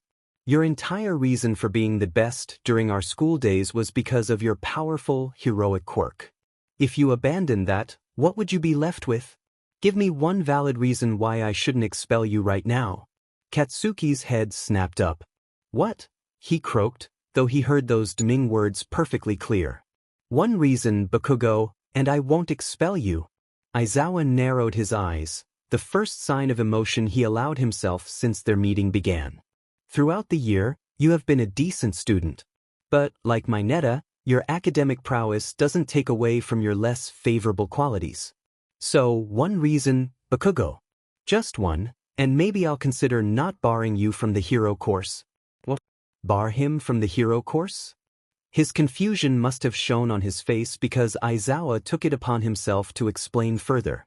You have potential, Bakugo, but it's dropping fast. During the exam, you attacked your partner when he attempted to work with you, you charged into a fight with the #1 hero half-ped like you expected to win, and when your partner presented you with the chance to cuff the villain and achieve your goal, you proceeded to injure him. Only once you were truly beaten down did you think to take your partner and run. In a real situation with a real villain, you would have killed him and yourself. On top of all of this, you admitted to purposefully harming another student for personal entertainment in the past. You admitted to suicide baiting and bullying. This school has zero tolerance for bullying, Bakugo. The hero course is for those with heroic potential. I don't see why I should continue to keep you in my class, let alone this school. Can you even make that FING decision? Bakugo glared, his haunches rising with familiar rancor. Isn't this nepotism or some sheet since he's F-? What is he, your son? Aizawa's eyes took on a new gleam, glowing a menacing vermilion. His hair hovered above his shoulders as he stepped as close as the desk between them would allow. I am not incapable of being impartial, Bakugo. And you should be informed that any expulsions I issue are accepted by Principal Nedzu before the student is no longer UA's problem. So, yes, I can make this decision. But I will ask that the reason you give me is a good one because, as you said, I am a parent? And you have hurt my child? Aizawa pinned him with a glare that threatened to burn right through his head. I'll ask one more time. Why should I not expel you? Katsuki opened his mouth slowly, unable to break eye contact and unknowing of what would come out of his mouth. What could save him? What could save the future he had been dreaming of all his life? The future that everyone promised him he would have? The door burst open, yelling filtering through his staticky senses. Dadzawa! Deku shouted, trying to pry Deadeye's arms off of his torso as he struggled to keep Deku off of his obviously bandaged legs. Don't expel him. Hitoshi could say, with zero hesitation, that Bakugo Katsuki was a grade A a-hole. He was everything Hitoshi despised, growing up. A kid with a perfect hero's quirk who got everything handed to him on a silver platter because he was born with a lucky gene. He was arrogant and dismissive, and Hitoshi was fully on board if Dad planned to expel him. Izuku, on the other hand, who FING agreed that Bakugo was a terrible person, was somehow not on board with the plan. Don't expel him. Izuku pleaded as the door to the conference room door swung open, nearly elbowing him in the face as he flailed in Hitoshi's grip. Dad's quirk powered down, his threatening aura dampening in their presence. Shouldn't you be in bed? Yes, Hitoshi answered through gritted teeth. Izuku was as heavy as a baby elephant, and his arms, strong as they may be, could only hold a squirming, muscle-dense baby for so long. He refused to let Izuku walk on his healing legs though, and Recovery Girl hadn't been there to tell them where she kept the wheelchairs, so here they were. Hitoshi shuffled over to the chair beside Bakugo's and dropped Izuku into it as gently as he could. Sorry, he would have come down here on his own no matter what I said. He noted, with no small amount of satisfaction, that Bakugo's face was still bruised from Uraraka's punch even after he went to Recovery Girl. Dad surveyed Izuku quietly. Deeming him healthy enough to partake in the conversation, he asked, "Why shouldn't I expel him?" "For starters, he won't learn how to be better if you just kick him out," Izuku stated, leaning forward on the arms of his chair. Dad turned to stare at Bakugo. "We have been teaching him about heroics this entire semester," he said, ire seeping into his tone. "Yet he seems to have not retained any of it. He has had plenty of time to see what kind of traits we value. He put his pride above your well-being and assaulted you twice over the course of the exam. You once told me that I couldn't expect myself to learn a new way of thinking right away. You said that my expectations had been set, and years of experience told me that I was right to have such a low bar for how I was treated. Well, it's the same with him, isn't it? He's not used to people telling him he isn't hot sheet because he can make sparks in his hands. We were both screwed over by the adults in our lives, so please give him another chance." Bakugo was staring at Izuku like he was actually seeing him for the first time. Good, he can finally pull his head out of his butt and be grateful to this altruistic fluffball that's saving his whole DMN career.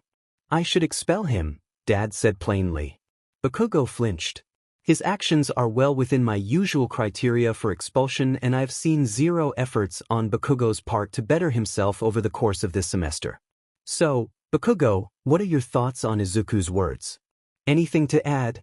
Dig your own grave, is what Dad was really telling him to do. How would How would I dash? He paused, gritting his teeth. How would I learn to be a better FING person? Dad, for his part, seemed disgruntled by the fact that he couldn't simply kick Bakugo out right then. UA has programs in place, and counselors are employed for the specific reason of helping students. So what? I go see a demon shrink and let him poke my brain for a while before you say I'm good? Dad sighed. No, Bakugo, because counselors and therapy don't involve someone poking at your head. It involves vulnerability and self-awareness. It involves allowing yourself to realize things about yourself you may not want to know. That it? He grumbled, arms crossed and face downcast. If you want to stay in the hero course, Bakugo, mandatory therapy and anger management won't be all you are required to do, Dad deadpanned, plowing on despite Bakugo bristling. If you stay, you will be restricted to paper assignments. You've proven yourself untrustworthy during practicals. But your classmates are challenging themselves in hero class activities. You will be writing an essay pertaining to your teacher's chosen topic. Bakugo looked ready to murder someone. Not good, considering Dad was still on the fence about keeping him. I can't do any FING hero work in the hero course? What would be the demon point dash? If you would rather be moved to the general education department, I could have that arranged, Dad threatened. Bakugo's mouth clicked shut, his hands curled into fists on his thighs. You have proven yourself a danger to your teammate, whoever that may be, yourself, and the grade you would share. If you stay, you will take remedial lessons on the foundations of heroics. If you stay, you will attend detentions with your teachers. Dad was acutely aware of how close Bakugo was to lashing out. So he pushed. If you stay, you will be moved to Class 1B, trading places with another student. If you stay, you will not interact with Midoriya Izuku unless he instigates the interaction. You will not call him Deku or any other derogatory name. He stopped, not breaking Bakugo's gaze. If you stay, you will be DM'd sure not to make the same mistake again when the time comes. If you are cleared for hero assignments again, you will not put one foot out of line. Because if you do, you will not get another chance, Bakugo. Any objections? Class B, he inquired through gritted teeth. The hostility you displayed towards Izuku throughout the year has culminated in this. You are incapable of working with him or around him without an outburst. In Class 1B, you would rarely have to interact with him at all. Dad turned back to Izuku. And need I remind both of you that this is all hypothetical. You will still have to convince the rest of the family not to go after him, Izuku. I am still deciding whether or not you can be turned into an asset, Bakugo. Dad tidied up the papers on his desk, sitting down in his chair. When I have my answer, I will call a more formal meeting with both of your parents, who will then veto or accept the terms. He looked up at all of them. Bakugo, go home. Hitoshi, take Izuku back to the infirmary. I can't believe the nerve of that brat. Mitsu growled, pacing by Izuku's bed. Show Yuta better expel his butt, I swear dash. Mom, please just listen dash. She whirled on him, pointing a finger in his face. Nah, don't try to butter me up by calling me mom, mister. He hurt you, Izuku. Apparently, he's been aggressive towards you since before we even knew you. He's gotta learn that his actions have consequences. Izuku batted his eyes at her, the picture of innocence. Please, Mom. Mitsu put her face in her hands, making a long-suffering sound. Yumi, save me, he's too cute. Yumi put a gentle hand over his bandages, meeting his eyes. She moved closer to him, sitting on the bed. You are hurt again, Izuku, she said solemnly. Why should we not want to hurt him back this way? We can only protect you if you allow us to. But he can be better, Mama, I know it. Ayumi cupped his face and he leaned into the contact, relishing in it. She leaned his forehead against her own and sighed. Her gills rumbled, producing an almost purr-like sound. She pulled away. You are too kind for your own good. You can say that again, Mitsu muttered, pulling Izuku into a one-armed hug.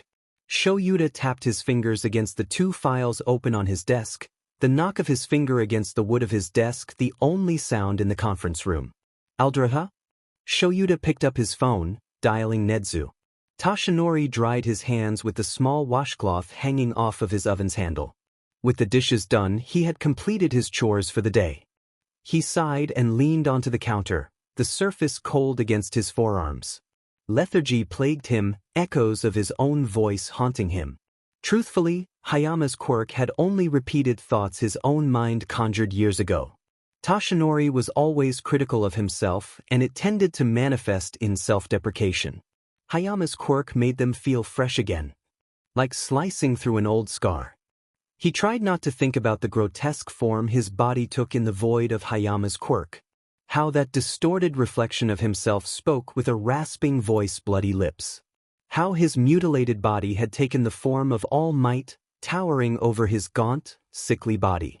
Unable to close his eyes without seeing his own smile, teeth stained red with BLD, and his shadowed eyes, he wondered if this was how Mirai felt when he insisted he retire. Izuku swished the coffee in his mug, watching the dark liquid move. Smoothie flicked her tail at his feet resting on the coffee table, and he batted it away. Stop that, he whispered, shooing her.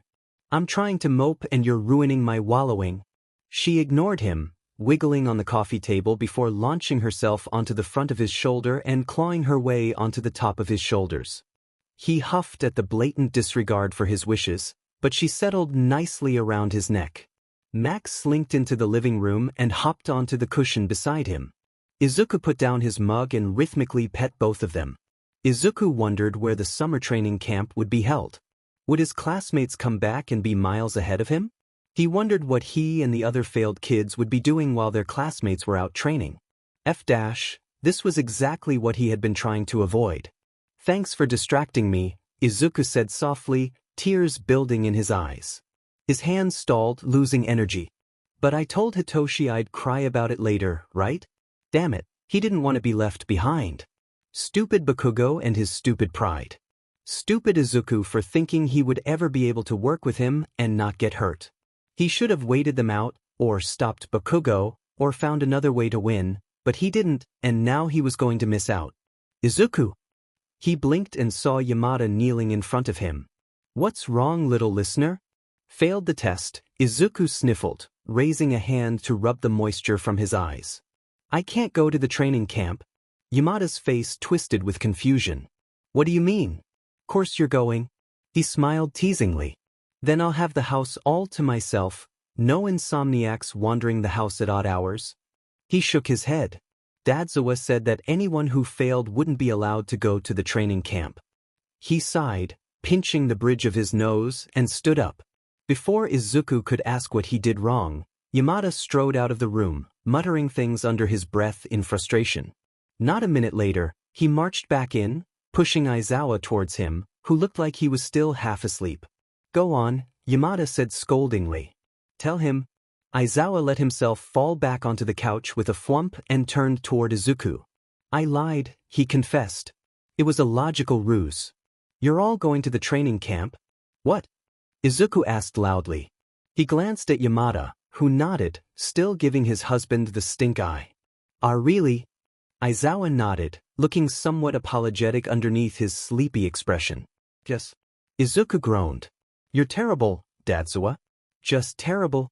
Aizawa smiled toothily. Izuku glared in response. "And you shouldn't be worrying anyway," Aizawa commented. "You didn't fail the test?" Izuku turned to him with a puzzled frown. "Bakugo and I didn't escape or capture the villain. We didn't meet the requirements. True, he conceded. But your teammate actively sabotaged you both during the exam. We won't fault you for that. In group projects before you, the opposite usually happened. He would be lumped into a group with people who wanted nothing to do with him, had the work dumped on him, and then when the time came to turn it in, his partners told the teacher that he didn't do anything. The teachers knew what his handwriting looked like. The teachers knew that he had done the work.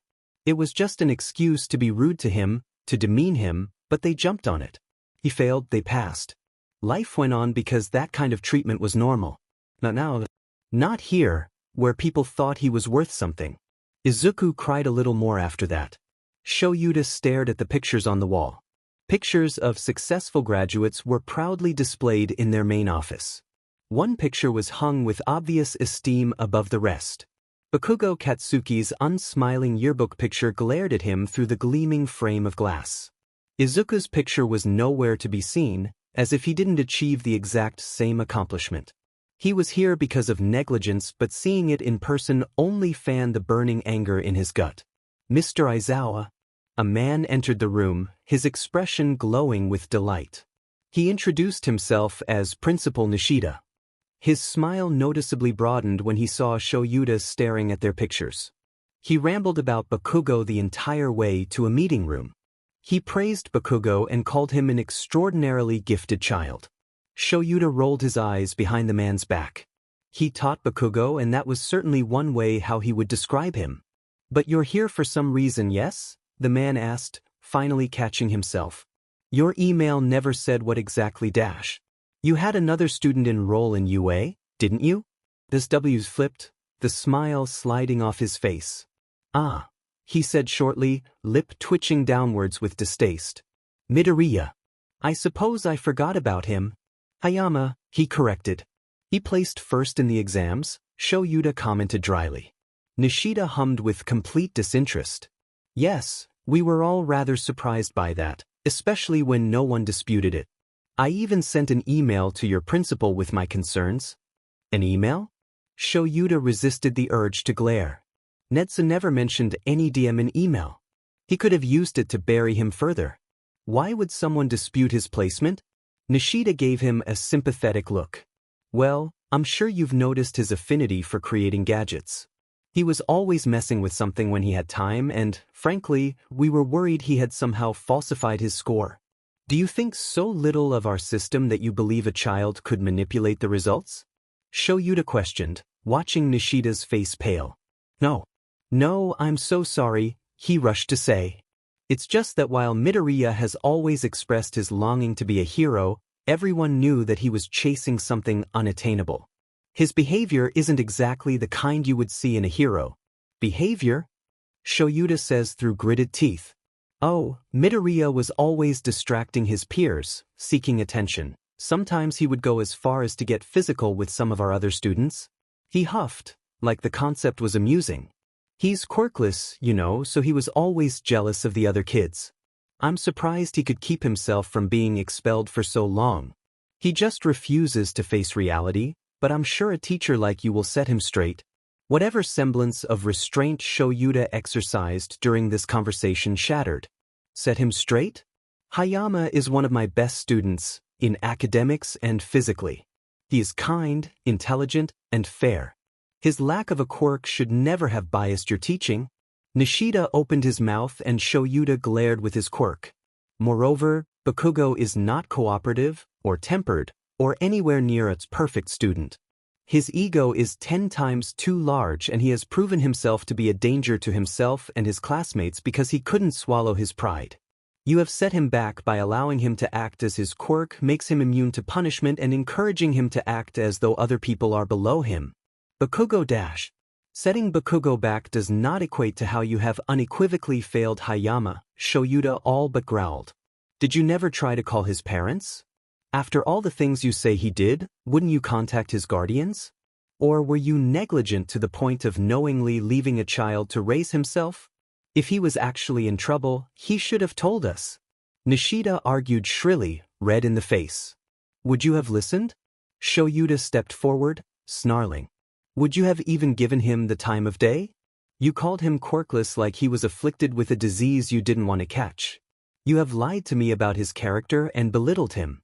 When he was your student you denied him all the things a teacher should offer their students, so why the hell would he think he could trust you? Midoriya never gave us any indication that something was wrong dash. It's your job to see the indicators, Shoyuta said icily. It was your job to take care of him. Of both of them, and instead, you allowed bad habits to fester and fostered their toxic mindsets. It's not like he has any real potential. Midoriya dash. His name is Hayama and he has more potential to be a hero than half the hero hopefuls out there. Backing away from Nishida, who stared at him with wide, stunned eyes, Shoyuta turned his quirk off. Expect an email from UA and a more thorough investigation on how the staff treats the students. Neglecting to find out a child has been abandoned under your nose is quite telling, though, don't you think? He left and Nishida did not try to stop him. The pool? Izuku asked warily. The last day of school was finally here and he and his friends were all sitting together. Uraraka and Ida sat down and mentioned how fun going to the pool was going to be. Uraraka nodded vigorously. Kaminari suggested it, so now the whole class is going to meet up. I don't know if you have time or even like going to pools, but I think it'll be fun. Izuku glanced at Hitoshi and rubbed his arms self-consciously. I don't have a swimsuit, he told her, heat rising to his face. I also don't know how to swim. Neither do I, Shudo chimed in, unembarrassed as he slurped his soba. That's fine, Karo. So you said, I'll teach you if you want to learn. Just ask one of your parents to get you a swimsuit, Hitoshi said, picking at his rice. You do have 4 of them. But even after all months had passed, Izuku hated asking his guardians to buy anything for him. How much do swimsuits cost? Hitoshi gave him a dry look but Uraraka gave him a range and where he could find decent but cheap swimwear.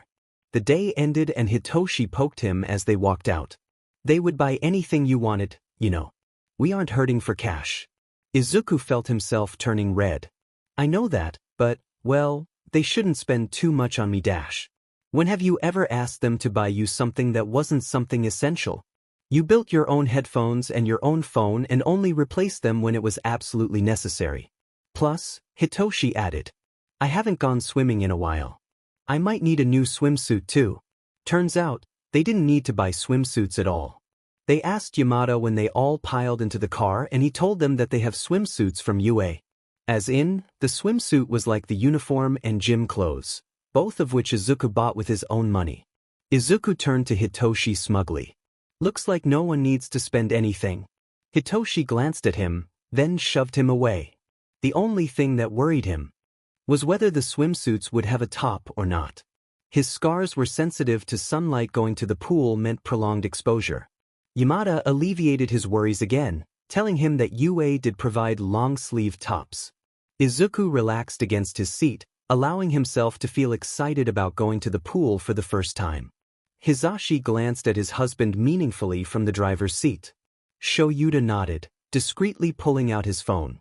UA did not have a long-sleeved swimsuit, but if they told Izuku that, he would try and fight them to let him get a cheap one for himself, so they would just have to ask Nedzu to make one.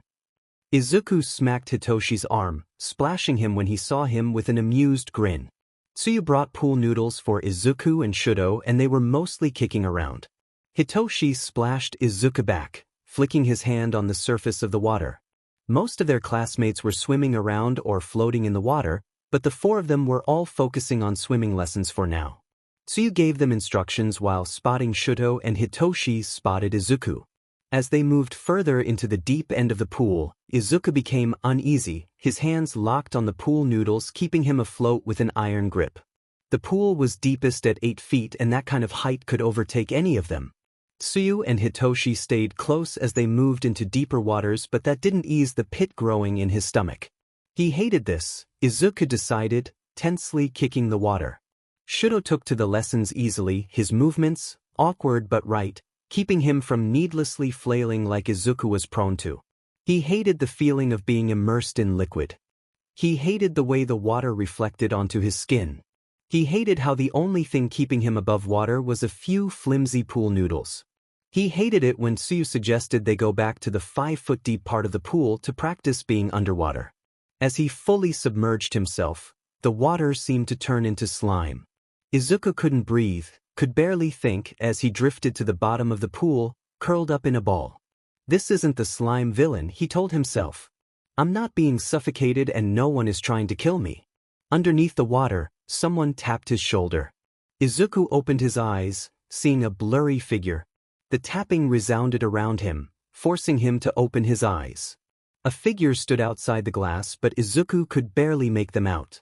Their white coats stood starkly against the rest of the atmosphere, greenish hue surrounding both of them painting the lab coat in viridescence. Izuku tried to move, but there was something attached to his face that stopped him. Panic began to set in, and he sluggishly twitched. He pressed his right hand to the glass, his left one unable to move for some reason, like wires were sewn into his skin. The mask on his face allowed him to breathe, but his arm. Izuku broke the surface of the water and practically launched himself out of the pool. What the hell? What the hell? Thank you for the lessons. I'm leaving, Izuku said hoarsely. He gave the pool a wide berth as he stalked towards the exit. He could hear someone following behind him, but Izuku didn't even stop at the locker rooms to gather his things.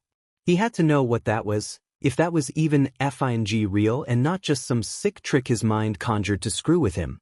And if it was real? What if it was? What if he suddenly remembered being in a DMN tank, hooked up to wires like some lab rat? Izuku!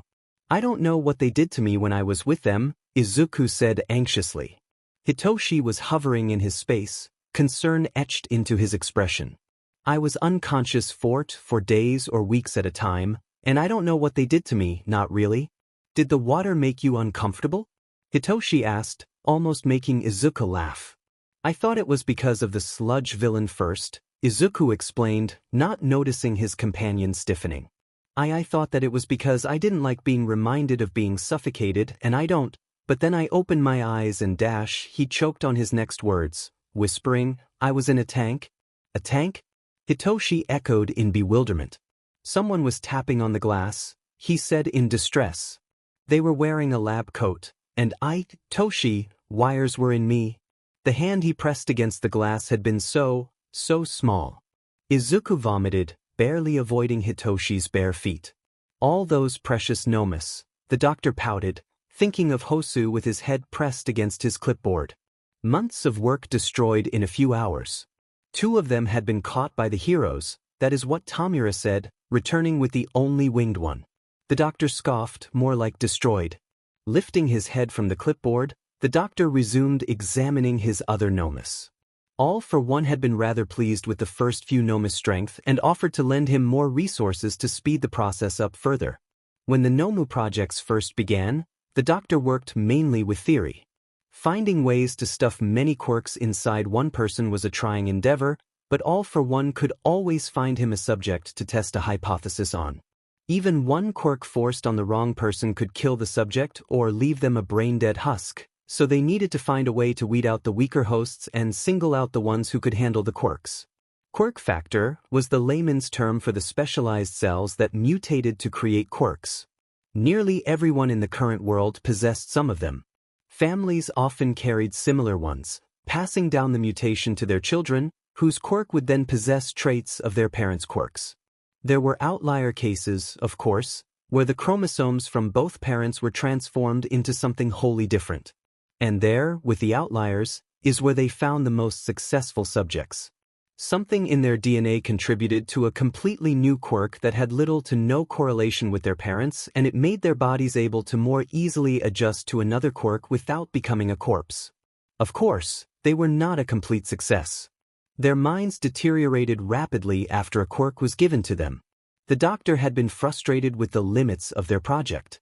All for one asked for sentient creatures. He wanted something that could think. But there was only so much he could do with subjects that did not live. All for one had calmed him, saying that there were still uses for the other Nomu. All for one told him that they had time to cultivate the perfect Nomu. An opportunity was soon given to them on a silver platter. A boy that carried the signs of outlier DNA. His mother's quirk, telekinesis, was undoubtedly dissimilar to the boy's quirk. The father's quirk, while unknown at the time, proved to be no wrench in the doctor's plans. His outlier theory held true. The boy simply needed some readjustments and he would be ready for the assimilation of a new quirk. His left arm was mangled beyond belief when he arrived, granting him a grand opportunity to test the recreation of mobility and nerves in a living subject whose own limb was already ruined to begin with. He looked back at the empty tank sitting in the corner of the laboratory. The doctor smiled. He would have his experiment back soon enough. All for one rarely broke his promises after all. Izuku told Hitoshi to go without him when he told Izuku about the mall trip their class would be taking. It had been a few days since his freakout at the pool, but his whole body was still on edge. Handling. Being around tons of people was not something he trusted himself to do right now. With his permission, Yamada gave him a smothering hug before he left for his day patrol, leaving Izuku and Aizawa alone in the house. Aizawa napped on the couch, a couple of the cats curled up around him. Izuku squirmed in the silence of his home, uneasy. He didn't like it. He reminded himself that Aizawa was still there, that he wasn't alone, but panic chased rational thought from his mind. He sat down on the floor by where Aizawa's head lay on the couch. He pulled his knees to his settee and dropped his head onto his knees. "I'm fine," he told himself. "Aizawa is right there, I am not alone." He felt cold. Impulsively, Izuku grabbed Aizawa's hand off the couch and put it on his head, pressing his hand down with Izuku's own hands and shuddering at the contact. Somehow, people were always so warm. Any contact tended to send his nerves into overdrive, but Izuku longed to feel that sensation. He was too afraid to ask for anything directly. He never learned how to ask for things like a hug, so he tried to communicate through body language. But his family didn't have mind-reading quirks, and he couldn't expect them to know what he wanted if he never bothered to ask for it. This isn't exactly asking, Izuku thought as he held Aizawa's hand down, but it will do. Problem child? Aizawa grumbled. Izuku pressed his eyes shut, body trembling as he waited for Aizawa to wrench his hand away from him. "Are you okay?" Aizawa's hand moved in his hair, gently sifting through his curls. You can ask for physical contact. He paused before tacking on, I won't take away my hand, Izuku. He relaxed his grip on Aizawa's hand but kept his hands in place. It's quiet without them here, Izuku said, finally breaking the silence. Hisashi taught the cats something once we had all of them, Aizawa said, both amused and disgruntled. Would you like to hear it? Izuku opened his eyes and glanced at the cats. He looked back to Aizawa in confusion. Still he nodded. He whistled an odd, choppy chime and all the cats that weren't in the room already, one by one, filed into the room. Zashi was trying to get them into a routine while they were still skittish with us and managed to somehow get them all to do this. He stared intently at all the cats crowding around the living room and let out a deadpan, meow. Immediately, the room erupted with responding meows and yowling. Over the noise, Aizawa turned back to him and said, Hana's leg was broken when we found her and he was trying to get her to know how to call for help, but they all ended up knowing how to do this instead. Izuku stared at the ongoing caterwauling and laughed. Really? We can't watch cat videos without headphones in now, or this dash. He gestured at the cats, still screaming. Will happen. How long does it last? Izuku asked, watching Tora walk over Smoothie's stretched out body and trip into the coffee table's leg. Depends on the day, honestly. Izuku laughed again as Aizawa slid down to the ground and pressed against his side. He leaned his head against his shoulder and relaxed. Cheese headbutted the back of his head from the couch and jumped into Aizawa's lap. They stayed like that for a while, just sitting and waiting for the noise to die down. This was nice, Izuku decided. Having a family was nice. Tomura scratched his neck and hissed at the pain. The new recruits were in the bar with Kurogiri tending to them, and he was getting restless. All those new characters were joining their party because they thought Stain supported their cause. Muscular and his bloodlust came to mind, and Tomura rolled his eyes. Where Moonfish came from, he didn't even want to know, but Kurogiri put him in isolation after he tried to eat their guests more than a few times. How did he get these people to follow him? None of them are closely following his ideals, some of them even went against his ideology. So why were they devoted to him? He stood and left his room. He needed to get out of this building, away from the recruits and sensei. When he wanted to ask Kurogiri to warp him earlier, he'd been too preoccupied reeling in their new guests to bother listening to him. Izuku could explain this to him, Tomura realized. Izuku could always see the reasoning behind the mastermind's plots when they were kids. He could tell Tomura about the reason they wanted to conquer the lands or end humanity or whatever. He wanted to ask Sensei to let him find Izuku again, but Sensei asked for his patience, asked him to wait. Tomura pulled his hand away from his neck and scowled. After the sports festival, Sensei promised that he would be able to take Izuku when the chance came, but it had, and Izuku was still with those stupid heroes. Tomura was done waiting. He wanted to see Izuku again. He wanted to bask in his calming presence and rid himself of the jittery rage that threatened to consume him. Sensei told him to give in to the madness and become a true paragon of evil, but Tomura didn't think Izuku would want to see him if he was unhinged. Frustration nearly made him scream. Before they attacked the USJ, he had never thought about what Izuku wanted. Faded memories of his wide-eyed face kept him company on lonely nights, but he never questioned Sensei or the doctor until Izuku reappeared in his life. The horror on his face when he saw the Nomu would be seared into his mind forever, his voice asking, "What did you do to them?" Something Izuku said tugged on his thoughts regularly after the USJ attack. Don't you remember how they shunned you, Izuku? How society let you to rot dash? Like you did. He hated that it was true. After Sensei deemed him useless, they cast him aside. Like everyone else. Tomura remembered walking through the crowded streets, alone, and trembled with rage. Sensei told him that they were going to create a better world, one where people didn't depend on heroes to do everything for them. But they weren't heroes, they were the opposite, actually, and Izuku was burned by them, too. One day, if Sensei decided that he was useless, Tomura wondered if he would be discarded in the same way. As if he were nothing more than a piece on a board. A pawn. Tomura, Sensei's static voice said through the TV in his room. I have a new quest for you and your party to complete. He bit down on his irritation. Tomura needed to talk to Izuku, not with Sensei. Not while he was having these doubts. What is it, Sensei? UA will be hosting a summer training camp, he said. I would like you to show them how powerful your new vanguard is. The bus ride to the training camp location was spent tinkering with his shoes. Izuku had taken to wearing them as his regular shoes instead of his usual sneakers, and he found some flaws in the makeup of his thrusters. The tech that allowed him to hover and practically fly around was vulnerable to electromagnetic interference, as seen when Kaminari experimented with his quirk, and Izuku wanted to prevent his support gear from failing on him. The shoes also managed to put in enough power to support the weight of more people after Mei hooked him up with a new type of power CYCL to build up enough energy to carry multiple people. At the pit stop, Izuku put on his shoes and walked off the bus.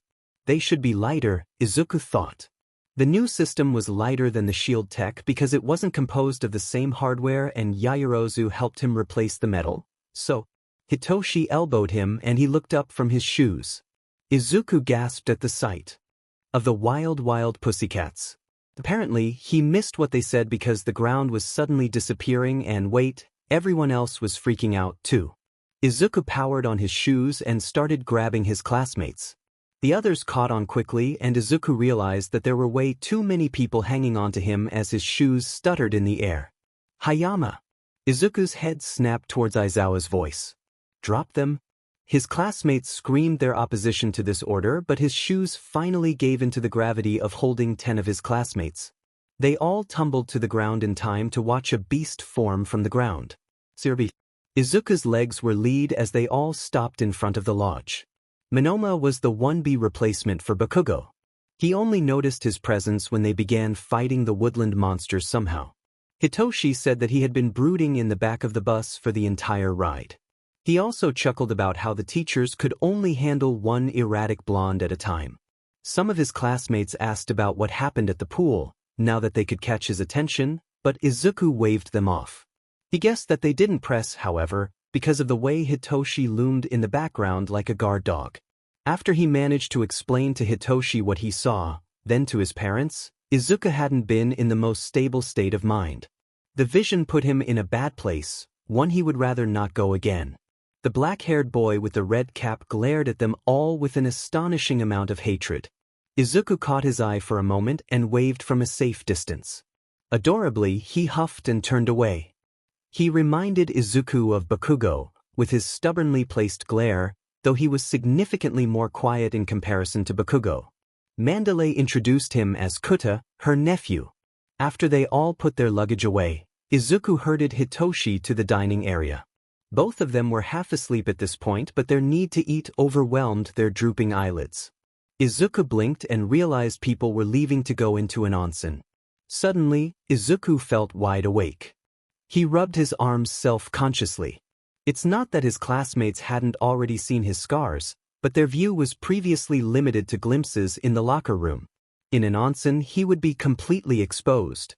Izuku slinked away from his peers, deciding to wait until later to enjoy the hot spring. He sat on the dirt outside the building and leaned back against the wall. Izuku inhaled the warm air of the forest and leaned his head back against the wooden railing behind him. Izuku closed his eyes, drifting to sleep. What are you doing out here?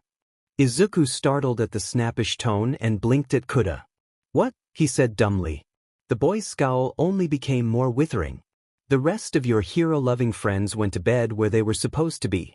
Unlike you, he said pointedly. Ah, Izuku said. I was waiting for them to be done. Kuta snickered. What, embarrassed? Izuku rubbed the exposed scar on his neck, ears burning. No, just uncomfortable, he replied, averting his eyes to the ground. When he looked back at Kuta, he was staring at Izuku with shock. You have a scar, he said quietly. Chuckling softly, Izuku nodded. More than my fair share. He lifted his left hand out for Kuta to see. Izuku was wearing long sleeves, but his scars trailed up his entire hand, leaving more than enough gnarled tissue for Kuta to see. The biggest ones are mostly my fault, Izuku confessed. Kuta cautiously touched Izuku's scarred hand and Izuku allowed the contact, even if it made him want to squirm. How did you get them?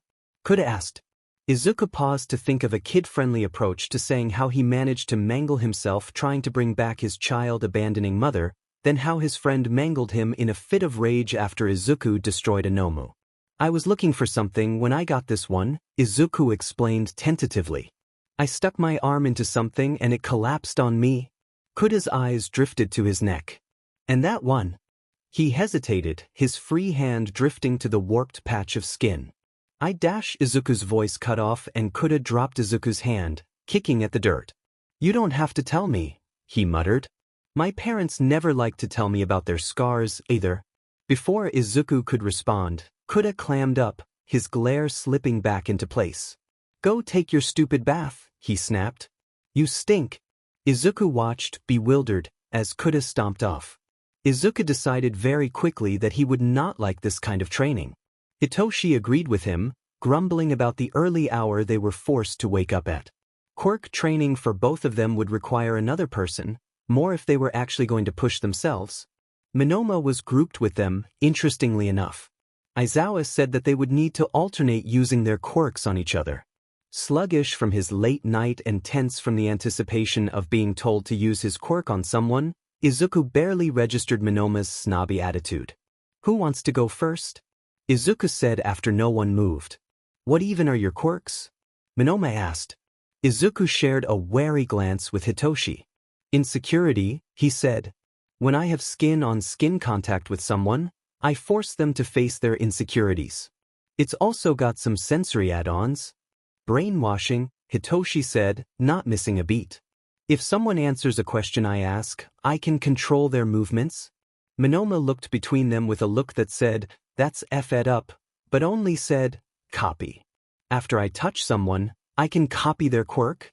Hitoshi started them off, brainwashing the two of them, testing what they could do and how long he could hold his control for. Minoma went next, testing brainwashing and then insecurity on them. Izuku gaped at the dark void around him that appeared after Minoma touched him. It was exactly what Ayumi and Aizawa said it would be like. The version of him that came into existence shocked him. Other Izuku smiled at him, his face and body glitching and giving him glimpses of other versions of himself until other Izuku changed entirely. It would have been better if you were quirkless, spat a version of him. Inko's voice overlapped his own. Other Izuku suched again, this time turning into one with vacant eyes and wires hanging from his arm. They turned you into a monster, other Izuku said, pointing at his scars. Can't you see it? Can't you feel how much they messed you up? Glitching into something abruptly small, other Izuku began to wail. He couldn't have been more than 5, with a singed t-shirt and unscarred limbs. Mom, he sobbed, cleaving Izuku's heart into pieces. I made them leave dash. Other Izuku slammed into him, suddenly huge and snarling. A Nomu with his eyes growled at him, you made them leave, and snapped his razor-sharp teeth together a hair away from Izuku's face. All you do is cause pain dash. And then it stopped. Izuku wasn't ashamed to say that as soon as Minoma released him, he fell on his butt. Was that really what it felt like? Was that what he did to people? Izuku feels terrible, why were they having him do that to people? He shouldn't be doing this. He shouldn't be here. Come on, Hitoshi said, his voice barely steady as he dusted himself off. Izuku realized he had fallen, too, and clenched his jaw in shame. Hitoshi smacked the back of his head and offered him a hand. Don't think too much about that until you're in a good place again. The rest of the day passed in an uneasy blur. Class 1B arrived and shouted greetings at Minoma and teased him about being in 1A, training with Search. Izuku and Hitoshi laughed at the statement, quickly trying to hide their smiles when Minoma glared at them. Come dinner time, they had started to train with some of the other students intermittently. Minoma needed to practice with multiple quirks and Izuku and Hitoshi's quirks needed to be tested for not only endurance but also how many people they could manage to hold. Izuku tried not to think about what was happening to them when he touched them. These people were his friends and his classmates, he didn't want to hurt them. But this was training. Training that Izuku needed, especially after everything he did to himself in the past. The past a beach, though, and his skin was absolutely crawling. Too many people, he thought, hands shaking and heart racing. He wanted to claw it off. He needed to get rid of the feeling of all their hands touching his arms and hands. Izuku, jittering and tense, asked Aizawa if he could go find a long-sleeved shirt. Izuku returned to the common area in time to see Kuda leaving into the forest. Izuku looked away from Kuda's retreating figure and at the curry ingredients with apprehension. He only knew how to cook basic things because that was all he ever bought himself. His first dinner at the Hatsume's house, he practically cried at the taste of the food. Every meal he had now still felt like a gift from above. Hitoshi led him through the process they were tasked with, and soon there was a bowl of curry in front of him. Izuku ate a bite and nearly choked himself with a laugh. "What is there to laugh about?" Hitoshi groused, pausing in his eating. "This tastes horrible." Izuku nodded. "Reminds me of elementary school," he said as an explanation. Shido gave him a curious look but said nothing. After Izuku had his fill, he glanced around and realized Kuda had left without a bowl. Frowning, Izuku made him a bowl and tracked Kuda's footsteps through the woods until he saw the boy sitting on the ledge of a cliff. "Kuda!" Izuku shouted, waving widely with his free hand. "I brought you some food." Kuda was scowling when Izuku reached the ledge. "How'd you find my secret hideout?" At the words, secret hideout, Izuku stopped his approach, thinking of his own hideout back at Dagoba Beach. Izuku hid there when he wanted to be alone and not be bothered. "Am I intruding?" he asked nervously. Izuku offered the bowl and a utensil. "Sorry, I just wanted you to have some food." Kuda scoffed but snatched the bowl out of his hands. "Stay or don't, I could care less." Izuku fought to keep an elated grin off of his face. He was allowed to be in Kuda's hideout. Izuku mentally went over his hideout etiquette and sat down next to Kuda, who grimaced at the taste of the food. Wincing, Izuku apologized. "The taste reminds me of the meals I used to have at home," he told him, grinning. "They were garbage before I learned how to make them properly." That earned him an odd glance. "Didn't your parents cook for you?" Izuku shook his head. "My parents weren't around for me," he said, trying to find a way to say something but not get into his whole tragic backstory. "I didn't have anyone around for a while." Chewing on the rice, Kuda didn't meet his eyes as he asked, "Why?" "My quirk, mostly," Izuku answered honestly, not noticing Kuda stiffen. "I have people now, though. People who don't care what my quirk is or what it can do. They happen to be people who cook well, too, so that doesn't hurt." "Quirks are stupid," Kuda muttered darkly, surprising Izuku with his tone. "How could people leave you alone just because they didn't like your quirk?" Izuku really didn't want to explain prejudice and discrimination to an 6-year-old. That was a job for his parents to tackle, not Izuku. "My parents are dead," Kuda said, making Izuku realize he had been muttering. "That? His parents are dead? Pinji what? And I think that whoever left you alone is full of shit," he continued empathetically. "People who use quirks as excuses like that are assholes. Everyone throws around labels like hero and villain and just uses them to hate each other. Quirks are stupid, heroes are stupid, and all they did was get my parents killed." OCRP, another traumatized child. Izuku didn't know how to deal with those.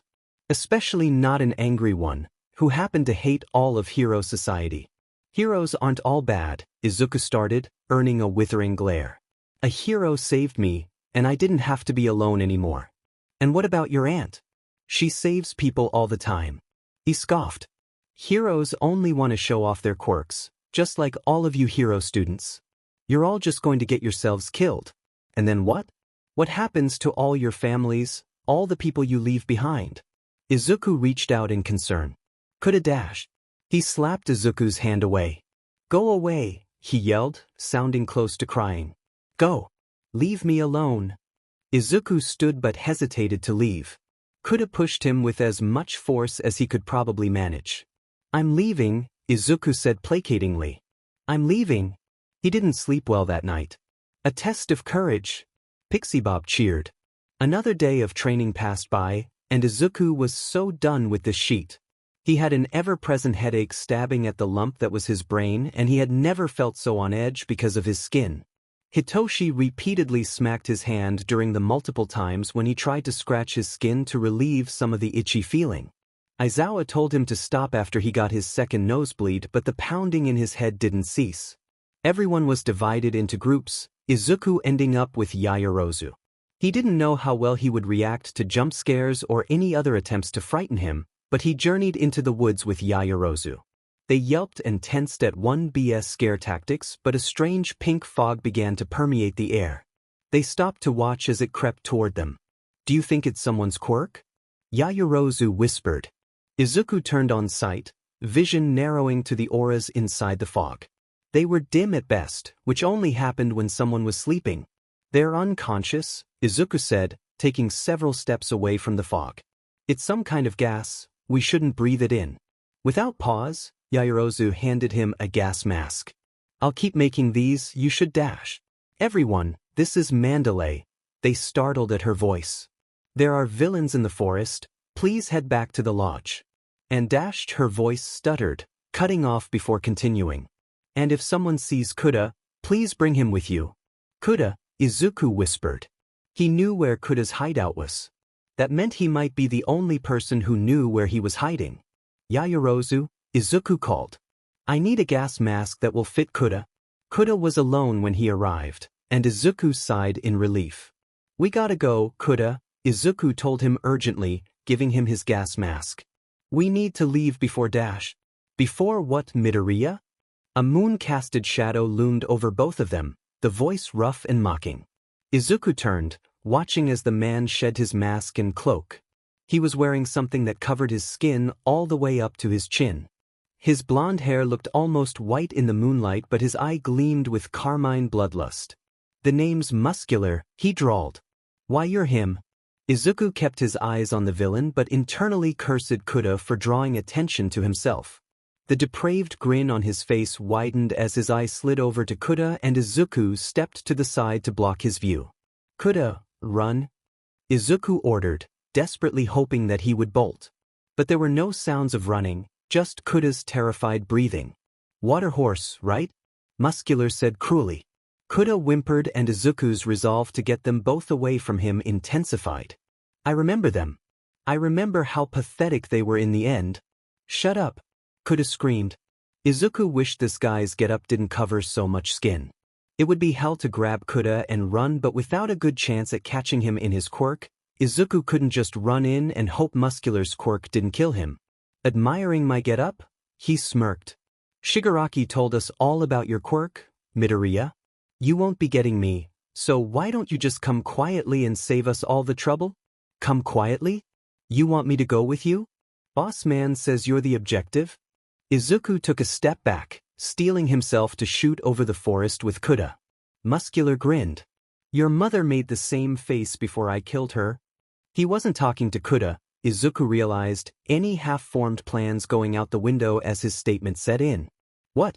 "It was years ago, so the details are foggy, but I could never forget the look she gave me. I broke her hands and she still fought like she wanted to beat me." He chuckled, like anything he said was funny. "I guess she was trying to get back to your sorry but, huh?" Izuku didn't think as he launched himself at Muscular. Too much was happening inside his head. Too much information was coming together to paint an ugly picture. She wanted to come back. That was all he could think, as Muscular caught him by the throat with gloved hands. She wanted to come back. To him. To Izuku. The pain barely registered as he was slammed into the mountainside, choked by this murderer's hands. All he could think of was that this man stopped her from coming home. He was the reason Izuku was left alone for so long. Izuku hadn't been abandoned. She wanted to come back. Izuku began to scrape at the arm holding him up. "I'm lucky, you know," he said over Kuda's pleas for him to let Izuku go. Muscular grabbed the arm clawing into his forearm and twisted until there was a sickening crack. "I get to put an end to both of your families tonight." Izuku kicked the backs of his shoes against the mountainside and roared as they were both propelled forward. Izuku climbed up his body, shock loosening Muscular's grip on his neck, and stabbed a finger into his good eye. Unfortunately, Muscular dropped Izuku, preventing him from keeping him inside his quirk. "What is it with your families and going for my eyes?" he shrieked in rage. Izuku couldn't just leave him to wander around, he realized, watching Muscular stumbled around with blood leaking from his eye. He still had no idea what he could do. Izuku slid their gas masks on and ran with superpowered shoes, loudly leading Muscular into the forest. For a blind man, he was frighteningly accurate with his blows, smashing through the forest after them. Once they were fully inside the pink fog, Izuku leapt into a tree and powered off his shoes, making it as clear to Kuda as he could that they needed to be silent. "What's up with the air?" Muscular grumbled, sniffing the air in confusion. "Oi, Midoriya, you can't run forever." Izuku hugged Kuda tighter, and was responded to with his tiny hands clutching his shirt in a trembling iron grip. As Muscular wandered deeper into the fog, Izuku listened carefully. A loud thud and a quick check with sight allowed him to know that Muscular had fallen asleep. Izuku climbed down the tree and scanned the area with sight, cautious of running into any other villains on their way back to the lodge. "Students of UA," Izuku flinched at Mandalay's sudden words. "You are allowed to fight back with your quirks. Protect yourselves and your classmates." Izuku hoped that everyone had been defending themselves before they received permission, but was glad to be able to legally defend himself nonetheless. Breathing didn't come easy, not after Muscular tried to choke him out, but he was able to creep through the forest in a nearly silent manner. Izuku had no idea where they were anymore. The chase had turned him around and twisted his sense of direction, so they were just wandering around. Sounds occasionally erupted around him and they would stop to hide, but they didn't run into anyone until a few minutes after leaving the fog. Shoji covered them with his arms as dark shadow raged behind them. "I have a plan," Izuku rasped, hoping they would all survive the night. A few minutes later, a man with metal teeth was lying limp on the ground and Shudo held a flame for Tokoyami to stand by. Tokage from 1B gave him a wave, carrying one of her unconscious classmates on her back. Kuda trembled in his arms, hiding his face in Izuku's shoulder. "We need to get Kuda back to the lodge," Izuku said, voice breaking. His friends eyed his neck and arm, where he had obviously been injured. "Agreed," Shudo murmured. They ran into Chiyo and Uraraka, who were fighting at the schoolgirl. "Surge," she cried out in obvious delight. "Hi. I'm Toga." The resulting commotion didn't last very long, concluding with Toga running away. They didn't make it far until they ran into another villain. "Hello, students, you may call me Mr. Compress," crowed a masked man in a yellow coat. "I believe you have something I longing, so allow me to take Surge off your hands." His friends immediately blocked his path and Kuda held onto him tighter. "Run, Izuku, we've got this guy handled," Shudo said, not taking his eyes off of Mr. Compress. Trusting his friends and hoping, Izuku turned and ran through the forest. Without warning, blue flames shot in their path. A man with stapled skin and a sickening smile said, "Don't run off now, Surge. I thought heroes were supposed to fight the villains." A blur slammed into the fire villain, scarves and a red glow letting Izuku know that he wasn't a threat. The villain turned to sludge as Aizawa's capture weapon tightened around him. Izuku nearly wept with relief as his dad stood and met his eyes. "Are you okay?" And it wasn't until then that Izuku was fully reminded of his injuries. He barely cared though when Kuda was still shaking in his arms. "Dad?" Izuku croaked. Aizawa looked impossibly more alert as Izuku rushed into him. Careful of Kuda in his arms and the throbbing pain of his broken arm, Izuku leaned his face into Aizawa's and allowed himself a moment of relief. Aizawa was here. Aizawa would keep them safe. Aizawa repeated his question and Izuku answered him this time. Pulling out of their pseudo-embrace, Aizawa glanced around the forest. "Let's go, I'm not sure how many clones there are." Izuku could see the windows of the lodge the next time they encountered a villain.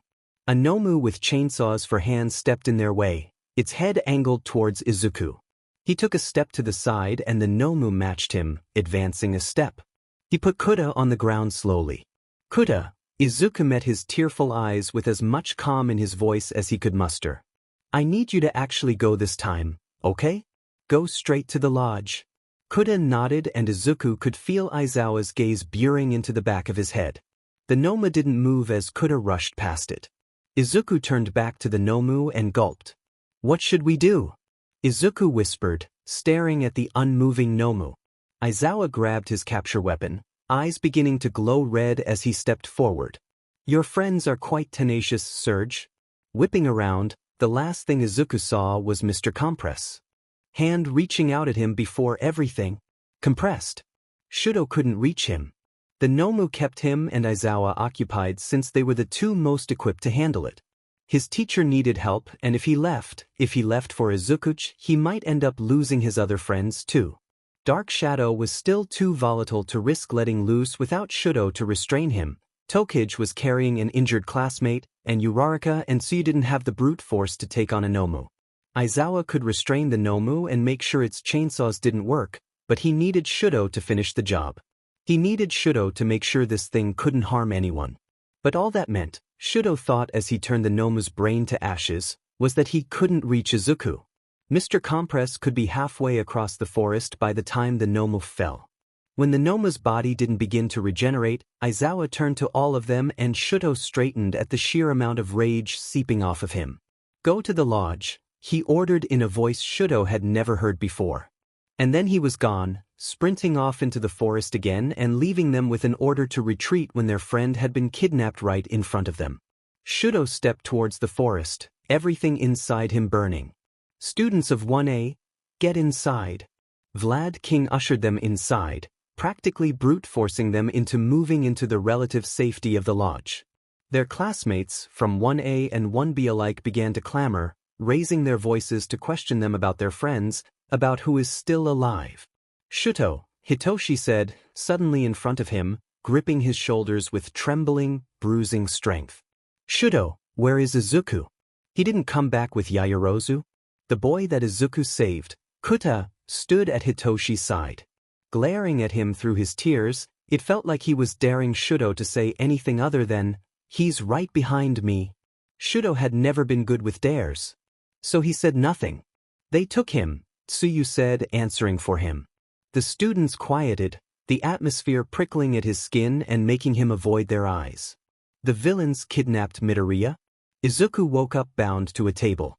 Panic clawed at his throbbing throat and the strap meant to restrain his head movement wasn't helping, the binding pressing into his neck and irritating his injury as he squirmed. His limbs were bound in the same manner, the thick straps holding him down securely. As far as he could tell, no one else was in his general vicinity, but he didn't put much stock into his senses or his limited view, so he muffled the scratchy sounds of pain that escaped as he struggled against his bindings. His arm and neck were the only real injuries he had to worry about agitating, but, injuries or not, Izuku had to make some kind of attempt to escape. With no foreseeable ways out, Izuku set to thinking. The League of Villains attacked, that's why Izuku was taken, right? Because Tomura wanted to see him? Have him join them? But if that were the case, they would have him in a more hospitable area, somewhere that Tomura could speak to Izuku and Izuku could talk back, instead of where he was currently. Izuku's breath caught in his throat with a stab of pain as he realized where, exactly, he had been put. His struggling increased tenfold as the quiet bubbling of nearby tanks were likely sitting. He was strapped to a reclined chair that was hardly his size. Izuku doubted he was the first person to ever be bound to it unwillingly. A door squeaked open outside of his view and he thrashed against his restraints, huffing and wheezing in pain and exertion. "No need to be so dramatic, Midoriya." The man who came into view sked and poked at his neck, eliciting a muffled whine from Izuku. "This is hardly the first time I've operated on you, why are you causing such a fuss?" He cursed Muscular for going for his throat, leaving him unable to spit something back at the man in retaliation. Instead, he had to painstakingly catch his breath as the man introduced himself. "I tried to keep you sedated, so you may not remember me," the man confessed distractedly. "I am the doctor, and I remade your arm. It was a nasty injury, you'll recall, so perhaps it isn't too much to ask for some gratitude. I don't need to make this a difficult experience for either of us, and neither do you. But if you force my hand," Izuku let out a hoarse shriek as the doctor's hand squeezed his broken arm. "All for one won't mind another subject who can't think for themselves." Where was Tomura? Izuku found himself pushing at his restraints despite the pain, his whole body trembling.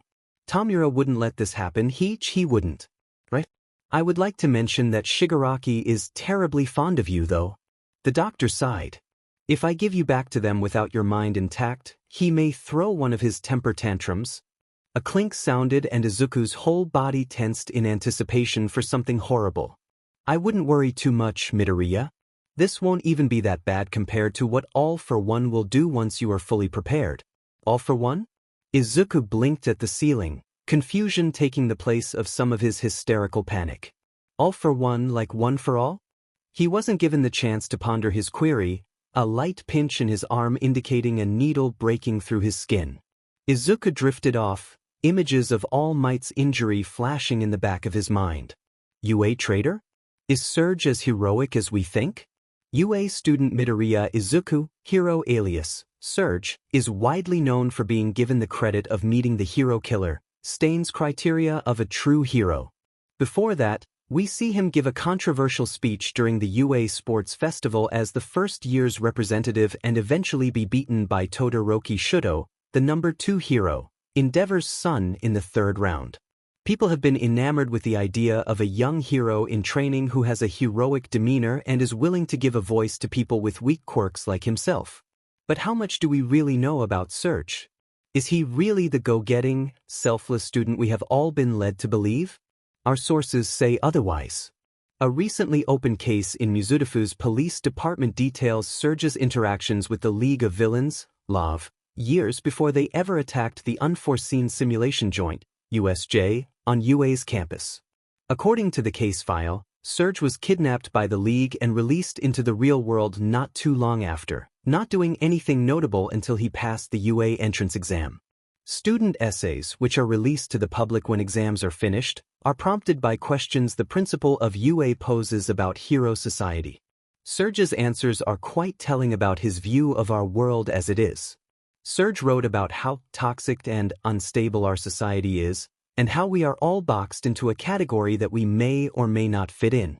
He practically called for a complete overhaul of our systems and way of life, saying that the number 1 hero, All Might's era of peace, would only lead to more and more criminal activity once he retired. Remind me again what the League of Villains' motives are? The LOV's motives for attacking the USJ were said to be to kill All Might and destroy our society. Correct me if I'm wrong, but those two trains of thought aren't too distant from each other. His recent kidnapping took place at the supposedly secret location that only the students and 2 of UA's faculty were made aware of. How is it possible that the League would attack, if not for a mole? Why would the LOV continue to target Class 1A for this summer training camp instead of All Might, their supposed target, unless they had to find some way to retrieve Surge without RSNG suspicion? So, now we are posing the question, who is Surge really? Hero student or an undercover villain waiting to turn traitor? Shoyuta bowed to the vultures, shouting questions and accusations with clenched fists kept firmly at his side. Each question was another stab in an open wound. Is UA investigating Surge as a potential leak? Were you aware that Surge was a potential threat to UA's security? Why was Surge allowed admittance to UA when he had connections to the League? What precautions is UA going to take to prevent another traitor from walking its halls? By the end of the conference, Shoyuta would have throttled someone if not for Nedzu's grounding weight on his shoulder as they exited. He didn't hesitate, however, to slam his fist into the wall once he was alone with Vlad. How dare they accuse Izuku of working with the League? How dare they say he's a traitor when he's been through so much and worked through his trauma to grow? Shoyuta was going to find whoever leaked the information on Izuku's file and tear them apart. Aizawa, Vlad started. Don't. Shoyuta snarled, still facing the wall. This never should have happened. Not on our watch. Not when we knew the League saw him as a target. Not when we are supposed to be the finest hero school in the goddamn country. Shoyuta turned back to Vlad, and sympathy wormed through his fury when he saw the guilt laid plain on Vlad's face. Any word on the investigation? He shook his head morosely. With Kurogyri as their transport, there is no telling where their base is. We have a possible location in Kamino, a bar we've been scouting for a few weeks as a possible location, but it's nothing solid. Once the captured members of the League wake up, we can question them, but there's no telling if they'll give us real intel since we can't negotiate with villains of their caliber. Muscular and Moonfish are on their way to Tartarus as we speak, but Mustard is being detained elsewhere until we're sure he won't tell us anything. Shoyuta went home to a quiet house. It had been a quiet few days, and Shoyuda was reminded of Izuku's, "It's quiet without them here," when he reached out to Shoyuda for comfort. Comfort that he couldn't give him now when he likely needed it, because Shoyuda had failed him. Hitoshi was holed up in his room, and Shoyuda would never be able to forget the expression of despair that dawned on his face when Shoyuda finally found his way back to the lodge, empty-handed. Ayumi and Mitsu were contacted, and the eerie silence on the other end of the line when Shoyuda told them the news, the abrupt click that ended the call, was another puncture to his heart, knowing that he failed them, too. Hisashi tried his best to stay positive, but nothing could help all that much when they were trying to cope with Izuku's absence and scrambling to find him by grasping at straws. The boy that he saved, Kuta, wouldn't stop crying when he saw Shoyuda shake his head in response to his students' harried questions about Izuku. When Mandalay tried to comfort him, he went off on them, shouting about how heroes were supposed to protect people, save them, like Izuku told him. Ragdoll's kidnapping was another addition to their pile of problems. Her quirk would have been instrumental in being able to find Izuku, but instead, they had neither of them. It was selfish of Shoyuda to be more irritated that Ragdoll wasn't around to find Izuku and not that she was kidnapped in the first place, but Izuku was his son. His problem child. And he had no idea if Izuku was dead or alive or something worse. Because apparently, they used Izuku like some sort of lab rat to test God knows what in the past and what would stop them from doing that again? Izuku woke up again, unrestrained this time. It was as if someone tossed him onto the floor, uncaring of how his body was positioned awkwardly. His arm was in a stiff cast, which Izuku took as a good sign. If his arm was just healed mysteriously, like his left arm, there would be much more panic going on in his brain. But nope, just a cast, thank God. Midoriya Izuku? All at once, any sense of calm left his body. Tell me, the voice drawled, connected to a man that had wires trailing from his body and an oxygen mask around his face. No, Izuku decided. That imitation of a peeled potato did not constitute being called a face. Why do you want to be a hero? To help people, Izuku answered honestly, the words wavering due to his fear. To help people like I needed to be helped? And you plan to do that by being a hero? He chuckled, the oxygen mask fogging as he exhaled. How naive. Izuku pushed himself to his feet, feeling defensive despite the inexplicable tremors in his body being caused by the villain in front of him. And I suppose you think I could do more as a villain? Unhindered by what society says is immoral and illegal, I know you could do more. You look pretty hindered from where I'm standing, Izuku said, referring to the man's obvious condition. His body suddenly moved towards the ground, forcing him to land strong on his knees in front of the man. Izuku regretted opening his smart-ass mouth as he reached a hand towards Izuku's face, and his body refused to listen when he tried to fling himself away. Frozen in place, terror riddled his body as the man placed his hand on Izuku's face. You should know, Midoriya Izuku, that while I may look like this, I am not hindered. He leaned in, the smile on his face making Izuku's skin crawl. Not in the least. Izuku barely registered the tendrils connecting themselves to him before pain exploded in his head and hands. As it faded, whatever hold the man had on his body was released, and he slumped at the man's feet. Everything around him felt fuzzy. I have little use for the quirk I gave you, considering I have a much more powerful version now. I even considered simply letting it die with her, but I'm glad that I got this chance, aren't you? The man asked, nudging Izuku with his foot. I believe she called her quirk pull, yes? Izuku didn't have the energy to respond before he slipped into unconsciousness.